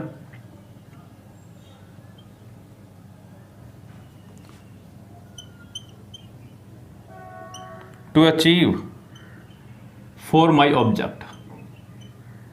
चलिए बच्चों ध्यान देना, यहाँ पे कह रहा है कि आई, बच्चों यहाँ पे एक इडियम का इस्तेमाल हुआ है। ये एक इडियम है आपका, लीव नो स्टोन अनटर्न। जरा ध्यान देना, इसको आप अपने शब्दों में समझ सकते हैं, यानी कि सभी पत्थर जो है उल्टे रखे हुए थे, उनको सीधा करा आपने सभी पत्थरों को, यानी कि आपने हर पत्थर सीधा किया है। लीव नो स्टोन अनटर्न, कोई पत्थर ऐसा नहीं जिसको आपने सीधा ना किया हो या सीधा करने के लिए ना छोड़ा हो। सो गाइस, यानी कि हर संभव प्रयास करना, यानी कि पूरी मेहनत करना, जितनी हो सकती थी उससे ज्यादा मेहनत करना। I left no stone unturn to achieve for my object, यानी कि मैंने पूरी मेहनत की, मैंने कोई कमी नहीं छोड़ी अपने अपने गोल को अचीव करने में। सो गाइस यहाँ पर आई लेफ्ट सेंटेंस को लेकर चल रहा है पास्ट में, no stone unturn to achieve for my object. पहली बात तो ये कि यहाँ पे आपका फॉर नहीं आएगा, ये आपका एक्स्ट्रा है यहाँ पे। दूसरी बात, माई जो है हमारा ये एक एडजेक्टिव है, माई, यहाँ पर आपको ऑब्जेक्ट नहीं ऑब्जेक्टिव लगाना पड़ेगा, बिकॉज वो अपने गोल्स की बात कर रहा है, ऑब्जेक्ट की नहीं। सो माई ऑब्जेक्टिव, यानी कि अपने गोल्स को अचीव करने में उसने कोई कमी नहीं छोड़ी। सेंटेंस में यहाँ थर्ड पार्ट में आपके एरर है। इस गाइस प्रीपोजिशन आपको हटाना होगा, तो इस एरर को हम लोग लेके जाएंगे सुपरफ्लोस में। ये आपका सुपरफ्लोस नाम का एरर है। सुपरफ्लोस जो कि मैं पूरा चैप्टर पढ़ा चुका हूँ, आपको यूट्यूब पर ही आप जाइएगा और जाकर देखिएगा, मैंने उसको बुक से पढ़ाया है, साथ में एक्स्ट्रा भी कुछ नॉलेज दी है। आप वो सभी के सभी रूल्स लिख लीजिएगा, बहुत काम आने वाले हैं सुपरफ्लोस आपके। ओके गाइस, चलिए जी चलते हैं नेक्स्ट में। अगला सेंटेंस क्या कह रहा है आपको, कह रहा है माई फ्रेंड्स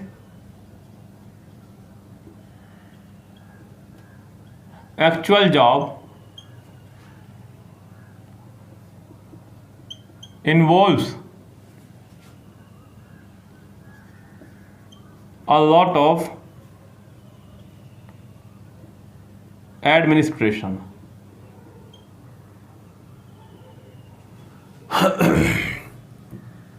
मेरे मित्र की एक्चुअल जॉब जो है इन्वॉल्व्स है वो कई सारे एडमिनिस्ट्रेशन में। गाइज यहाँ पर सेंटेंस को आप शुरुआत से अगर देखिए, कह रहे हैं कि my friends actual job. Guys यहाँ पर जॉब जो है ये आपकी कर्तव्य को ही शो करता है पहले से ही। यहाँ पर आपको एक्चुअल लगाने की इससे पहले आवश्यकता नहीं है, ये यहाँ पर आपका सुपरफ्लोस में जाएगा। एक्चुअल यहाँ पर रॉन्ग है। एक्चुअल और जॉब दोनों सेम फैमिली से हैं और सेम फैमिली के दो वर्ड कभी भी एक साथ नहीं आएंगे। ये बात मैं आपको पहले बता चुका हूं। Double present, double past, double future, double negative, double interrogative, double apostrophe, कोई भी चीज सेम फैमिली की एक साथ कभी भी नहीं आएगी। यहां सेंटेंस के पहले ही पार्ट में एरर है और एरर फिर से जाएगी आपकी सुपरफ्लोस नाम के खाते में।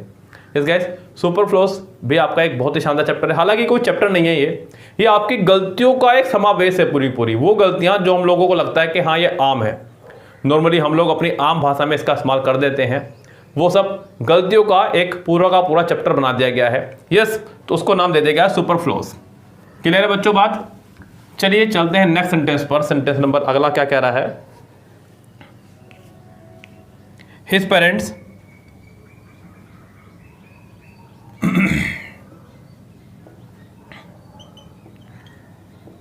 usually spent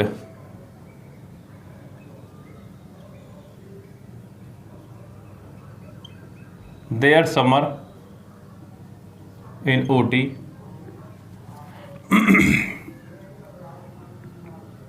but this year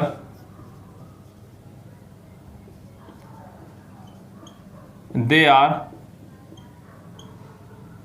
spending it इन दार्जिलिंग।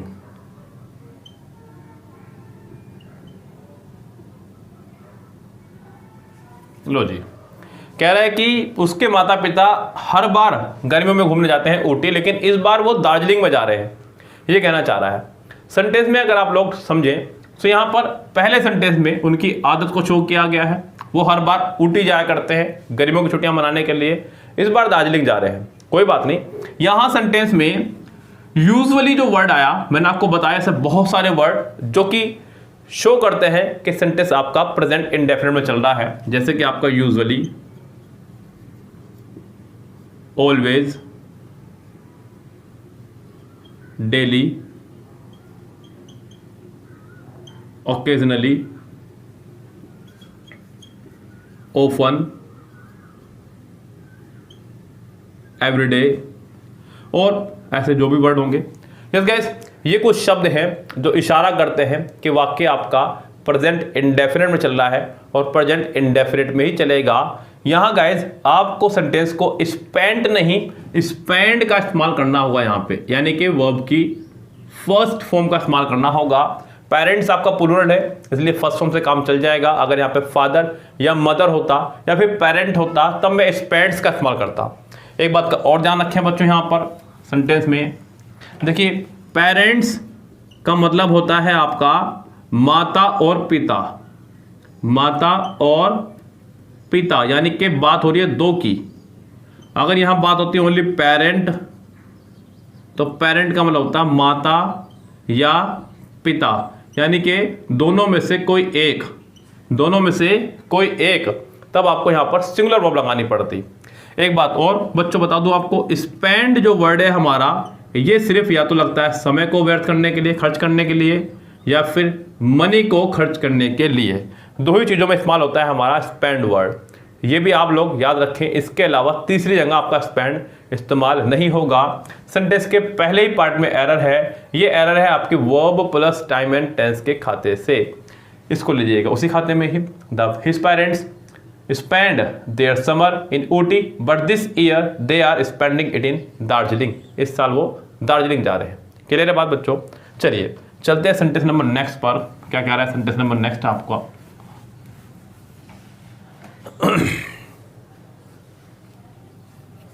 देखिए बच्चों, सेंटेंस नंबर नेक्स्ट क्या कह रहा है?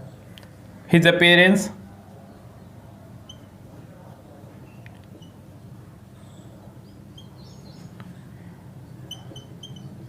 bears a striking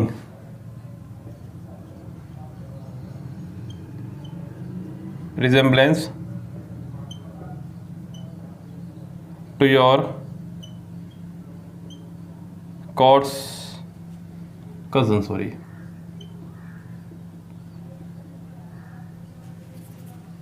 yes guys, sentence छोटा सा है। His appearance bears a striking resemblance to your cousin. Guys आपको बताना है कि सेंटेंस के किस पार्ट में है एरर। देखिए बच्चों ध्यान से, सेंटेंस में उसने इस्तेमाल किया हिज अपीयरेंस, जो कि एज ए सब्जेक्ट इस्तेमाल हो रहा है, सिंगुलर सब्जेक्ट है।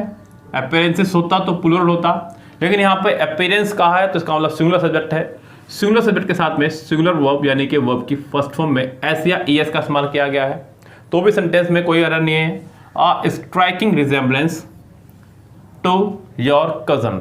गाइस सेंटेंस में यहाँ कोई एरर नहीं है, सेंटेंस पूरी तरह से हमारा ये करेक्ट है। इस सेंटेंस को कहेंगे हम लोग no error. Yes guys, no error इस सेंटेंस में रहेगा। सेंटेंस में कोई एरर आपकी फिलहाल नहीं है। चलिए, जब ये नो एरर ही है तो फिर किसी खाते में नहीं जाएगा। चलिए चलते हैं सेंटेंस नंबर नेक्स्ट पर। सेंटेंस नंबर नेक्स्ट क्या कह रहा है उसको पकड़ते हैं बच्चों। The boy which money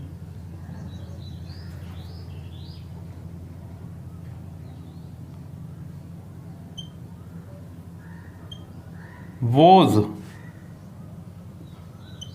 lost felt sorry।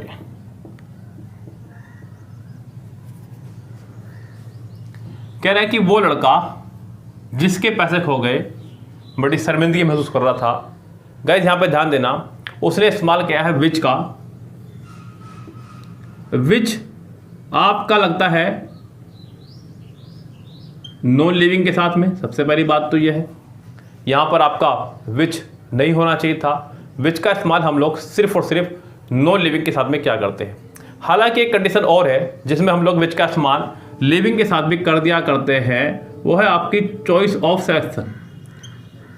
Choice of selection की जब बात हो, यानी कि जब बात हो दो लोगों की, तब उनमें से कोई एक को आप कहने के लिए विच का इस्तेमाल करते हैं। I don't know which of the servant come first. मुझे नहीं पता कि कौन सा सर्वेंट पहले आया।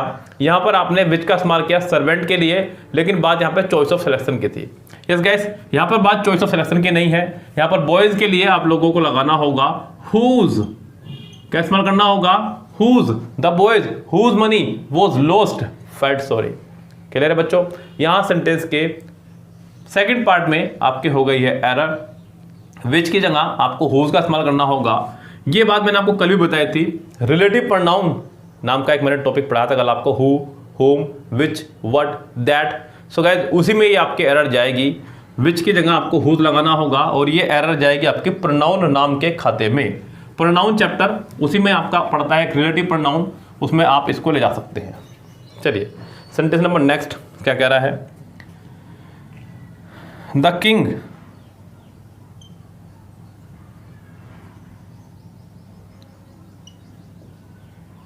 Juan Carlos of Spain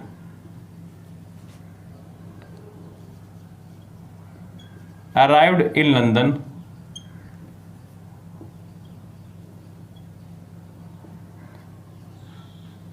today for a 3-day visit। चलिए बच्चों, आपको बतानी है, ये लास्ट सेंटेंस है आपका। सेंटेंस के किस पार्ट में एरर है? The king Juan Carlos. बच्चों मैंने आपको एक कल बात बताई थी और मैंने आपसे कहा था कि टॉपिक भी देख लें आप लोग कि एट्रीब्यूट, पार्टिटिव और एडजंक्ट। एक इसके ऊपर वीडियो हमारा पड़ा हुआ है, आप डालेंगे attribute, partitive, adjunct by Saurabh Jain sir, by Saurabh Jain sir, SAURAB spelling से डालना बस, तो आपको एक वीडियो निकल के आएगा बाहर, उसको देखिएगा। एट्रीब्यूट बच्चों जो वर्ड सब्जेक्ट की क्वालिटी को बताया करता है, सब्जेक्ट की क्वालिटी को शो क्या करते हैं, उनको बोलते हैं हम लोग एट्रीब्यूट। यहां पर द किंग ऑफ स्पेन ये आपका एट्रीब्यूट है। सेंटेंस का फॉर्मेशन होना चाहिए था कुछ इस तरह से, Juan Carlos comma the king of Spain. Sentence कुछ इस तरह से तैयार होना चाहिए था जो कि यहाँ पे नहीं है। सेंटेंस की फॉर्मेशन में सिर्फ मिस्टेक है, ग्रामेटिकली मिस्टेक नहीं है, ये आपकी फॉर्मेशन मिस्टेक है जो आपको पकड़नी थी। हो सकता है आपने पकड़ ली हो। तो Juan Carlos the king of Spain arrived in London today for a 3-day visit, तब जाके सेंटेंस हमारा हो जाएगा ये ऑटोमेटिकली करेक्ट। सेंटेंस के पहले ही पार्ट में आपकी ये एरर कहलाएगी। ओके गाइस, कह रहा है कि can India make it to a leadership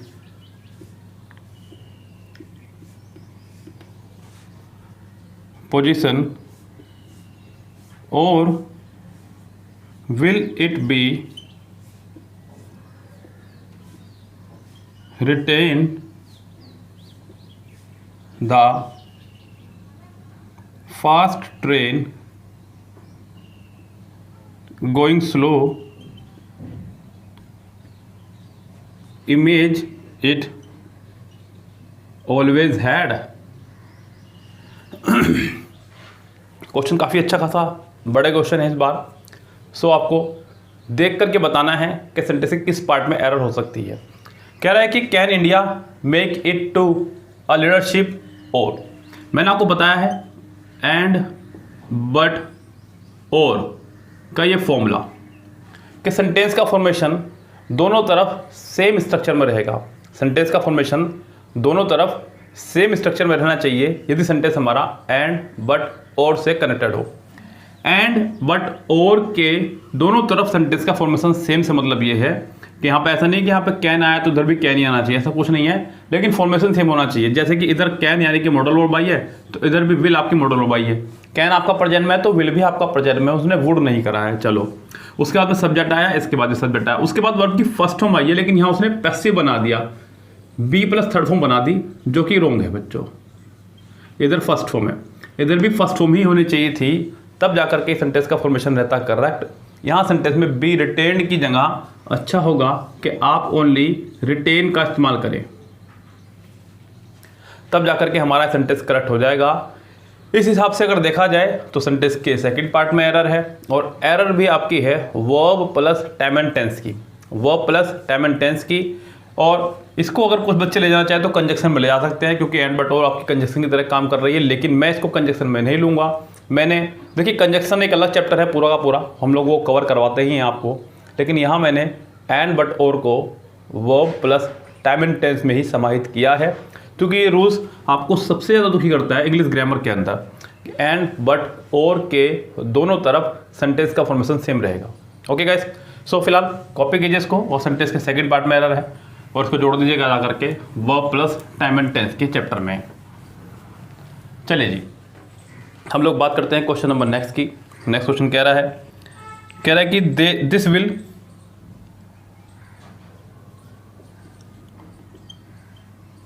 this will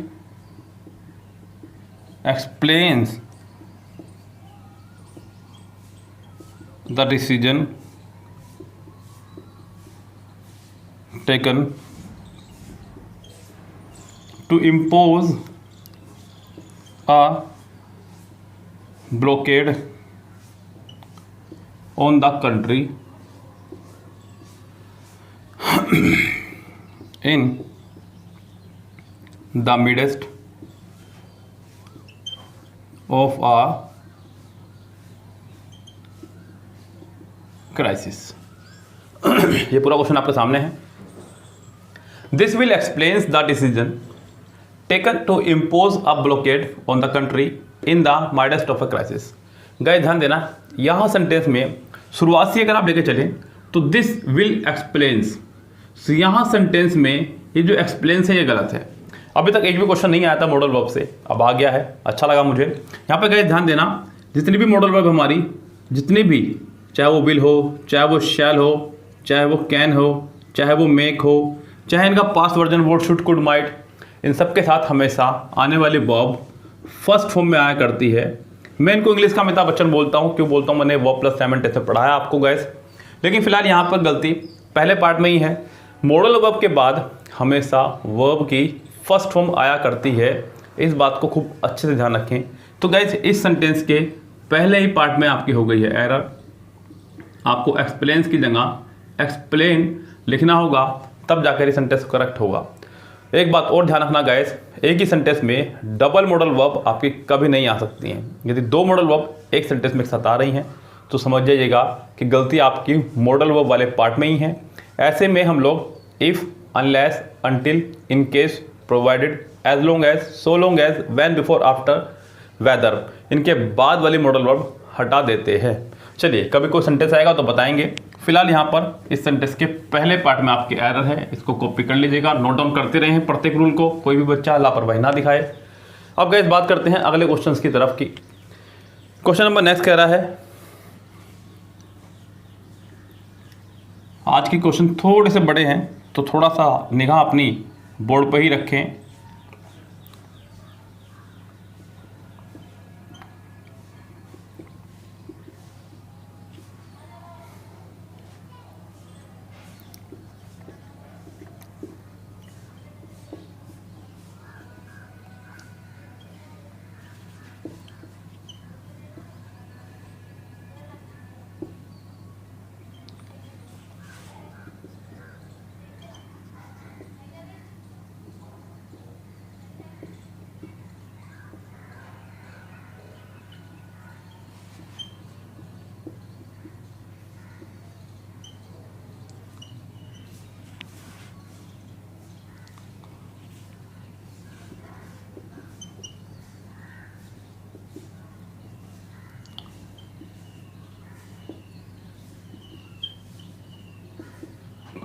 लो जी, ये रहा क्वेश्चन आपके सामने।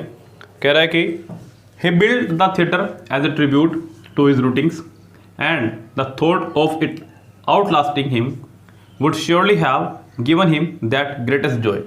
आपको बताना है सेंटेंस के किस पार्ट में एरर है। बिल्ड आपकी बिल्ड की सेकेंड फॉर्म है, इसका मतलब सेंटेंस हमारा पास्ट में चल रहा है। सबसे पहले आप यह चीज़ चेक कर ले कि क्या सेंटेंस पार्ट में चल रहा है, बिल्कुल ठीक चल रहा है। सेकंड फॉर्म आ गई है, वुड आ गया है, यस सेंटेंस हमारा पार्ट में चल रहा है। इसको लेकर के तो कोई प्रॉब्लम आपकी नहीं है फिलहाल। यहाँ पर he build the theatre as a tribute. Guys tribute का मतलब होता है श्रद्धांजलि देना। टू हिज रूटिंग्स, रूटिंग्स मतलब वो लोग जिन्होंने उसको उठाया है, जहाँ से वो पैदा हुआ है, यानी कि अपना ओरिजिन बताना चाह रहा है, अपनी जड़ बताना चाह रहा है। लेकिन गाइस यहाँ पर ये वर्ड ही आपका रॉन्ग है, जिरंड है। और गाइस जिरंड में हम लोग एस या ई एस का इस्तेमाल नहीं किया करते हैं, तो यहाँ पर रूटिंग्स नहीं, ओनली रूटिंग होगा, तब जाके सेंटेंस होगा करेक्ट। जिरंड एक फॉर्म है बच्चों, वर्ब की आईएनजी फॉर्म को जिरंड कहकर पुकारा जाता है। लेकिन कब वर्ब की आईएनजी फॉर्म कहलाएगी और कब वर्ब की आईएनजी फॉर्म जिरंड कहलाएगी, ध्यान रखें। अगर उस आईएनजी फॉर्म से पहले कभी कोई हेल्पिंग वर्ब खड़ी हो, is am are was verb, तो वो वर्ब है। अगर उससे पहले कोई हेल्पिंग वर्ब ना हो तो वो वर्ब ना हो करके ऐसे में जिरंड का काम करेगी। और जिरंड की फॉर्म में होते हुए उसमें एस आई एस नहीं आएगा, हालांकि वर्ब में भी नहीं आएगा, लेकिन जिरंड में होते हुए आप में एस आई एस नहीं लगाना है। सेंटेंस के पहले ही पार्ट में मिस्टेक है। और जिरंड गाइज हम लोग verb plus time and tense के दौरान ही पढ़ाया करते हैं। सो गाइज ये भी एरर जाएगी आपकी verb plus time and tense के खाते में ही। जिस गाइज सेंटेंस के पहले पार्ट में मिस्टेक है। सेंटेंस नंबर नेक्स्ट जो कि आपको दिखेगा बोर्ड पर, अब क्या कह रहा है उसको सुनिएगा। सेंटेंस नंबर 4 कह रहा है, अभी थोड़े दिन पहले, मुझे ध्यान देना है यहाँ पे। क्वेश्चन कह रहा है कि he used to sits day and night under a tree in front of a temple. That is how he earned the name. आज सुबह वाली वीडियो में मैंने इसको खूब अच्छे से एक्सप्लेन किया था गाइज, आप उसको देख लीजिए जा करके। इसका एक वीडियो हमारा यूट्यूब पर पड़ा हुआ है। ध्यान देना गाइज, यहाँ पे देखिए टू के बाद हमेशा वर्ब की फर्स्ट फॉर्म आया करती है। बहुत रेयर केस में टू के बाद में जिरंड आया करता है, ये बहुत रेयर केस में है। यस गाइस, यूज टू के बाद में वर्ब की फर्स्ट फॉर्म आया करती है, और वो जो रेयर केस है वो भी बताने वाला हूँ, बेफिक्र रहिए। यहाँ पर बच्चों ध्यान रखना, अगर सेंटेंस में यूज टू है तो आप वर्ब की फर्स्ट फॉर्म का इस्तेमाल करेंगे, और अगर उसी यूज टू से पहले आपका इज, एम, आर, वोज, वर खड़ा हो तो हम लोग उस यूज टू के बाद में आईएनजी फॉर्म का इस्तेमाल करेंगे। किसका इस्तेमाल करेंगे? आईएनजी फॉर्म यानी कि जिरंड का इस्तेमाल करेंगे। सो गाइज, वैसे तो most of the cases to के बाद वर्ब की फर्स्ट फॉर्म ही आया करती है, और वही इसका करेक्ट वर्जन भी सही है। लेकिन गाइज यहाँ सेंटेंस में उसने वर्ब की फर्स्ट फॉर्म में एस या ईएस लगाई है, जो कि आपका रॉन्ग है। यहाँ सेंटेंस में फर्स्ट फॉर्म आपकी आनी चाहिए थी, तब जाके सेंटेंस हमारा रहता है करेक्ट। सेंटेंस के पहले ही पार्ट में एरर है, verb plus time and tense की ही ये आपकी एरर कहलाएगी गाइज। तो गाइज कॉपी कर लीजिएगा इस रूल को, और इस रूल के लिए आप हमारा एक वीडियो देख लीजिएगा, बहुत शानदार वीडियो यूट्यूब पर पड़ा हुआ है। हमने इसको डाल दिया सुबह 8 बजे, लेकिन आप पता नहीं कब देखेंगे वीडियो ये वाली, तो आपको पता नहीं चल पाएगा। ओके, चलिए जी, अगला सेंटेंस आपके सामने कह रहा है कि there are many inner voices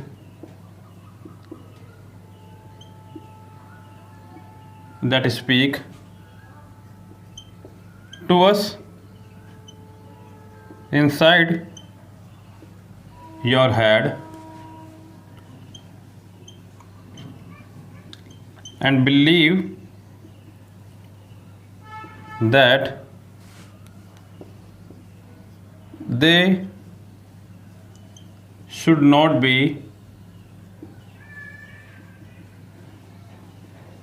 trusted. Yes guys, sentence पूरा आपके सामने है। सेंटेंस आपका कह रहा है कि there are many inner voices that speak to us inside your head and believe that they should not be trusted. आपको बताना है कि सेंटेंस के किस पार्ट में एरर है। आपको सेंटेंस बोर्ड पर वैसे क्लियरली दिख रहा होगा, आप वहाँ देख करके बता सकते हैं। सो गाइस देखिए, यहाँ पे देयर का एक रूल है। देयर आपका सेंटेंस में एज ए इंट्रोडक्टरी सब्जेक्ट की तरह काम करता है, यानी कि सेंटेंस में जब सब्जेक्ट ना हो तब हम लोग देयर का इस्तेमाल क्या करते हैं? इंट्रोडक्टरी सब्जेक्ट बोलते हैं देयर को इन इंग्लिश। यस गाइस, सो यहाँ पर देयर आपका एज ए इंट्रोडक्टरी सब्जेक्ट है, लेकिन फिर भी देयर के अंदर इतनी हिम्मत नहीं है, सब्जेक्ट होते हुए भी इसके अंदर इतनी हिम्मत नहीं है कि ये वर्ब ले ले। सो गाइस यहाँ पर देयर के बाद जो आने वाली वर्ब है वो देयर के हिसाब से ना हो करके वो बाद वाले सब्जेक्ट पर डिपेंड करती है कि बाद वाला सब्जेक्ट सिंगुलर है या प्लूरल। सो यहाँ पर ये भी बात ठीक है, there are many inner voices that speak. So guys इतने पार्ट में अभी तक तो कोई मिस्टेक नहीं है। आगे बढ़ते सेंटेंस में कह रहा है कि दैट स्पीक्स, क्या कहना चाह रहा है? Yes, to us inside your head and believe that they should not be trusted. चलो, दैट के बाद जो वर्ब आया करती है वो पिछले वाले सब्जेक्ट पर डिपेंड करती है। पिछले वाला सब्जेक्ट प्लूरल है, बाद वाली वर्ब भी प्लूरल है, ये भी ठीक है। To us, inside, over. Guys us यानी कि वी का भाई, किसका भाई बच्चों? वी का, और योर आपका यू का भाई है। सो यहाँ पे गाइज ये पूरी फैमिली वी की ही चलेगी। यहाँ पर आपका योर की जगह ओनली ओवर होना चाहिए था, तब जाकर के सेंटेंस रहता हमारा करेक्ट। सेंटेंस के सेकंड पार्ट में एरर है, ये एरर आपकी जाएगी प्रोनाउन नाम के खाते में। यस गाइज, प्रोनाउन में आप इसको पढ़ते हैं, और यहाँ पर to us inside over head यानी कि अपने खुद की हेड की बात कर रहा है, तब जाके सेंटेंस होगा करेक्ट। सेंटेंस के सेकंड पार्ट में आपकी यहाँ पर खुली एरर है एक। चलिए जी,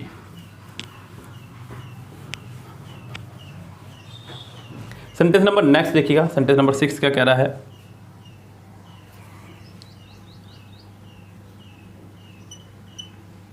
the only thing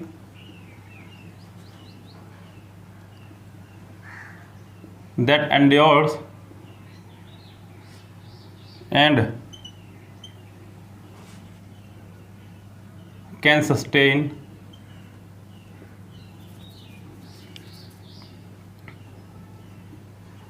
an infant। बच्चों इन्फेंट बोलते हैं छोटे बच्चे को। Till the stage it receives immunity. बच्चों इम्यूनिटी जो आजकल चाहिए आपको, जिसकी बहुत ज़्यादा जरूरत पड़ रही है, comes from the consumption of mother's milk. ये रहा पूरा सेंटेंस आपके सामने। इसमें बतानी है कि सेंटेंस के किस पार्ट में एरर है और क्या एरर है। ध्यान से देखिएगा। The only thing that endures and can sustain, यहाँ पर सेंटेंस में एंड से पहले एक फॉर्मेशन बनाया गया है उसका, और उसके बाद वाले का, दोनों फॉर्मेशन को ध्यान से देखिएगा, जैसा कि मैं आपको पहले बता चुका हूँ। तो यहाँ पर the only thing that endures present में है, एंड कैन सस्टेन प्रेजेंट में है, an infant till the stage it receives, it के साथ में भी सेंटेंस प्रेजेंट में चल रहा है, बिल्कुल ठीक है। इम्यूनिटी कम्स, बिल्कुल ठीक है, from the consumption of mother's milk. Guys यहाँ पे मदर भी आपका एक नाउन है और मिल्क भी आपका एक नाउन है, और मैं आपको पहले कई बार बता चुका हूँ कि एक ही सेंटेंस में दो नाउन आपके एक साथ कभी भी नहीं आएंगे। अगर ऐसा है तो आपको पहले वाले नाउन से पहले एपोस्ट्रोफिस एस लगाना होगा। तो यहाँ पे मदर्स मिल्क होगा, माँ का दूध। सो गाइस तब जाके सेंटेंस होगा हमारा ये करेक्ट। फिलहाल सेंटेंस के लास्ट पार्ट में एरर है, या फिर यहाँ पे आप इसको मदर्स, अगर वो प्लूरल करना चाह रहा है तब भी आप इसके साथ में एपोस्ट्रोफे जरूर लगाएंगे, यानी कि सेंटेंस में एपोस्ट्रोफिस की गलती है जो कि जाएगी आपके नाउन के पार्ट में। थर्ड पार्ट इसका अभी फिलहाल रॉन्ग है। ओके गाइस, चलते हैं नेक्स्ट क्वेश्चन की तरफ। क्या कह रहा है, चलिए नेक्स्ट सेंटेंस देखिएगा। कह रहा है कि our thought have a direct impact on our body and hence they crucially affect our emotional and physical well being too. Guys यहाँ पर एरर वैसे तो बहुत मामूली सी है, बहुत ही जरा सी एरर है, जो कि शायद कईयों को दिखाई दे गई होगी। अगर अभी भी नहीं दिखी है तो मैं बता दूं गाइस, यहाँ पर सेंटेंस में जो सब्जेक्ट है थॉट, एक सिंगुलर सब्जेक्ट है, और जो वर्ब है वो है प्लूरल हैव। सो यहाँ पर ये गड़बड़ी है, लेकिन अब ऐसे में बच्चा क्या करेगा उसको देखते हैं।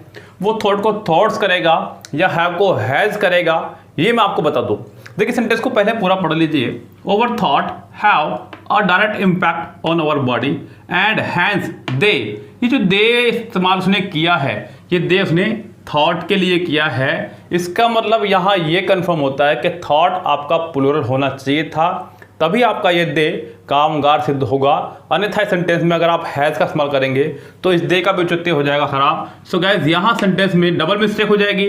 आपको इस थॉट को थॉट्स करना होगा, तब जाके सेंटेंस होगा हमारा ये करेक्ट। सेंटेंस के पहले ही पार्ट में आपकी है एरर। यस गाइस ध्यान रखें, सेंटेंस का पहला ही पार्ट आपका पूरी तरह से रॉन्ग है। थॉट की जगह थॉट्स होना चाहिए था, तब जाके सेंटेंस होगा ये करेक्ट। सेंटेंस में एरर आई है सब्जेक्ट को लेकर के और वर्ब को लेकर के, तो सिंपल सी बात है, सेंटेंस जाएगा हमारा सब्जेक्ट वर्ब एग्रीमेंट के खाते में। वहाँ पर हम लोग यही काम करते हैं कि सब्जेक्ट क्या रॉन्ग है और वर्ब क्या रॉन्ग है। चलिए जी, सेंटेंस नंबर नेक्स्ट देखिए क्या कह रहा है। 8 सेंटेंस कह रहा है कि if the sun and moon were balanced,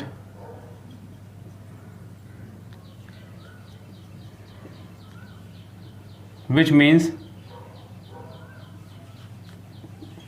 if heat and cold are in equilibrium,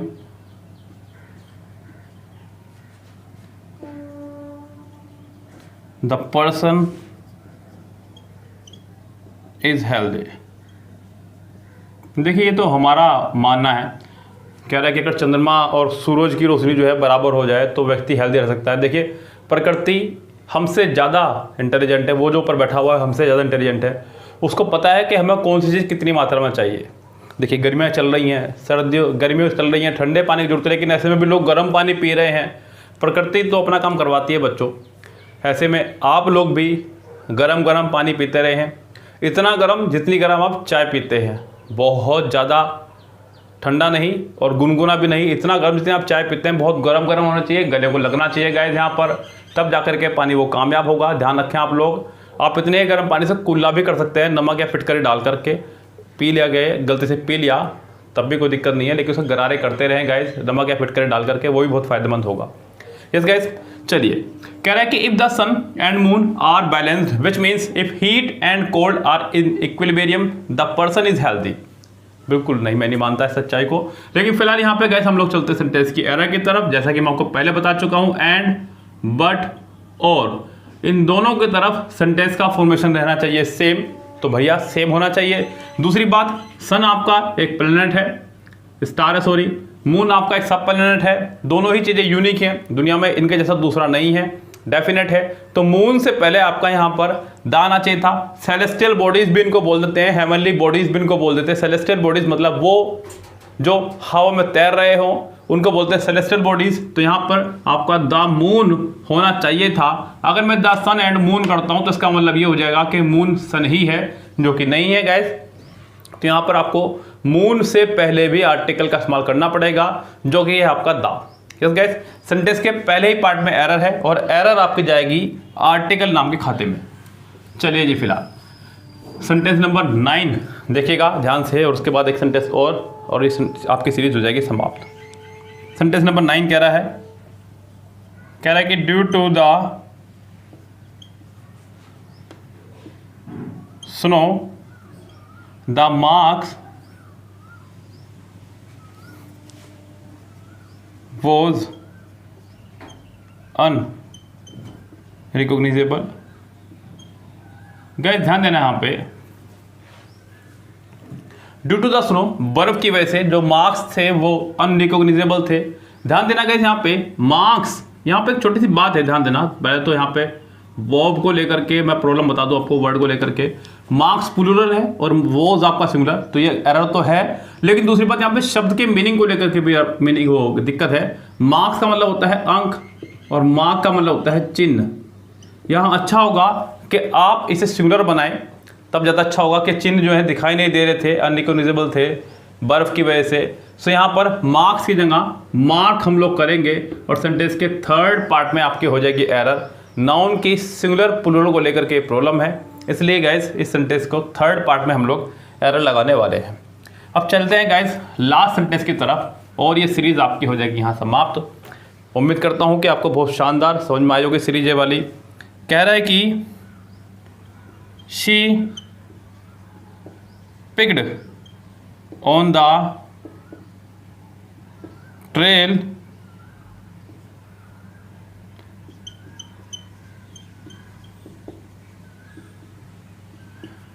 soon after। Okay guys, चलिए जी guys, she picked on the trail soon after। यहां गाइस फ्रेजल वर्ब को लेकर के दिक्कत है। फिक्स्ड प्रेपोजिशन का यहां पर एक खेल है गाइस। यहां पर पिक्ड के साथ में आपका फिक्स्ड प्रेपोजिशन अप आया करता है। क्या आया करता है गाइस? अप। तो फिक्स्ड अप यहां पर होना चाहिए था सेंटेंस में। सेकंड पार्ट में आपके प्रॉब्लम है। मैं आपको पहले बता चुका हूं कि फिक्स्ड प्रेपोजिशन पर भी अपनी कमांड बनाकर रखें। आप उनको एकदम याद नहीं कर सकते, या तो रोजाना 5-5 याद करें या फिर सेंटेंस सोल्व करें। फिल इन द ब्लैंक्स आप सोल्व करना शुरू कर दीजिए, वहां से आपके बहुत सारे फिक्स्ड प्रेपोजिशन कवर हो जाएंगी। ओके गाइस, सो गाइस ये सीरीज आपकी टॉप 50 क्वेश्चंस की यहाँ होती है समाप्त। आप सभी सीरीज को कंटिन्यू देख लीजिएगा, रूल्स को सबको लिख लीजिएगा एक नोटबुक में, और फिर प्रैक्टिस अपनी जारी कीजिएगा। डेफिनेटली आपकी सीरीज बहुत ज़्यादा काम आने वाली है। सो गाइस, कैसी लगी आपको ये सीरीज हमारी? इसके बाद कौन सी सीरीज स्टार्ट की जाए, अपना कीमती कमेंट इस वीडियो के कमेंट बॉक्स में जरूर दीजिएगा, और चैनल को सब्सक्राइब करके बेल आइकन जरूर दबा दीजिएगा, जिससे कि आपको आने वाली वीडियोज़ के नोटिफिकेशन समय पर मिलते रहे। Okay guys, good bye, have a nice day.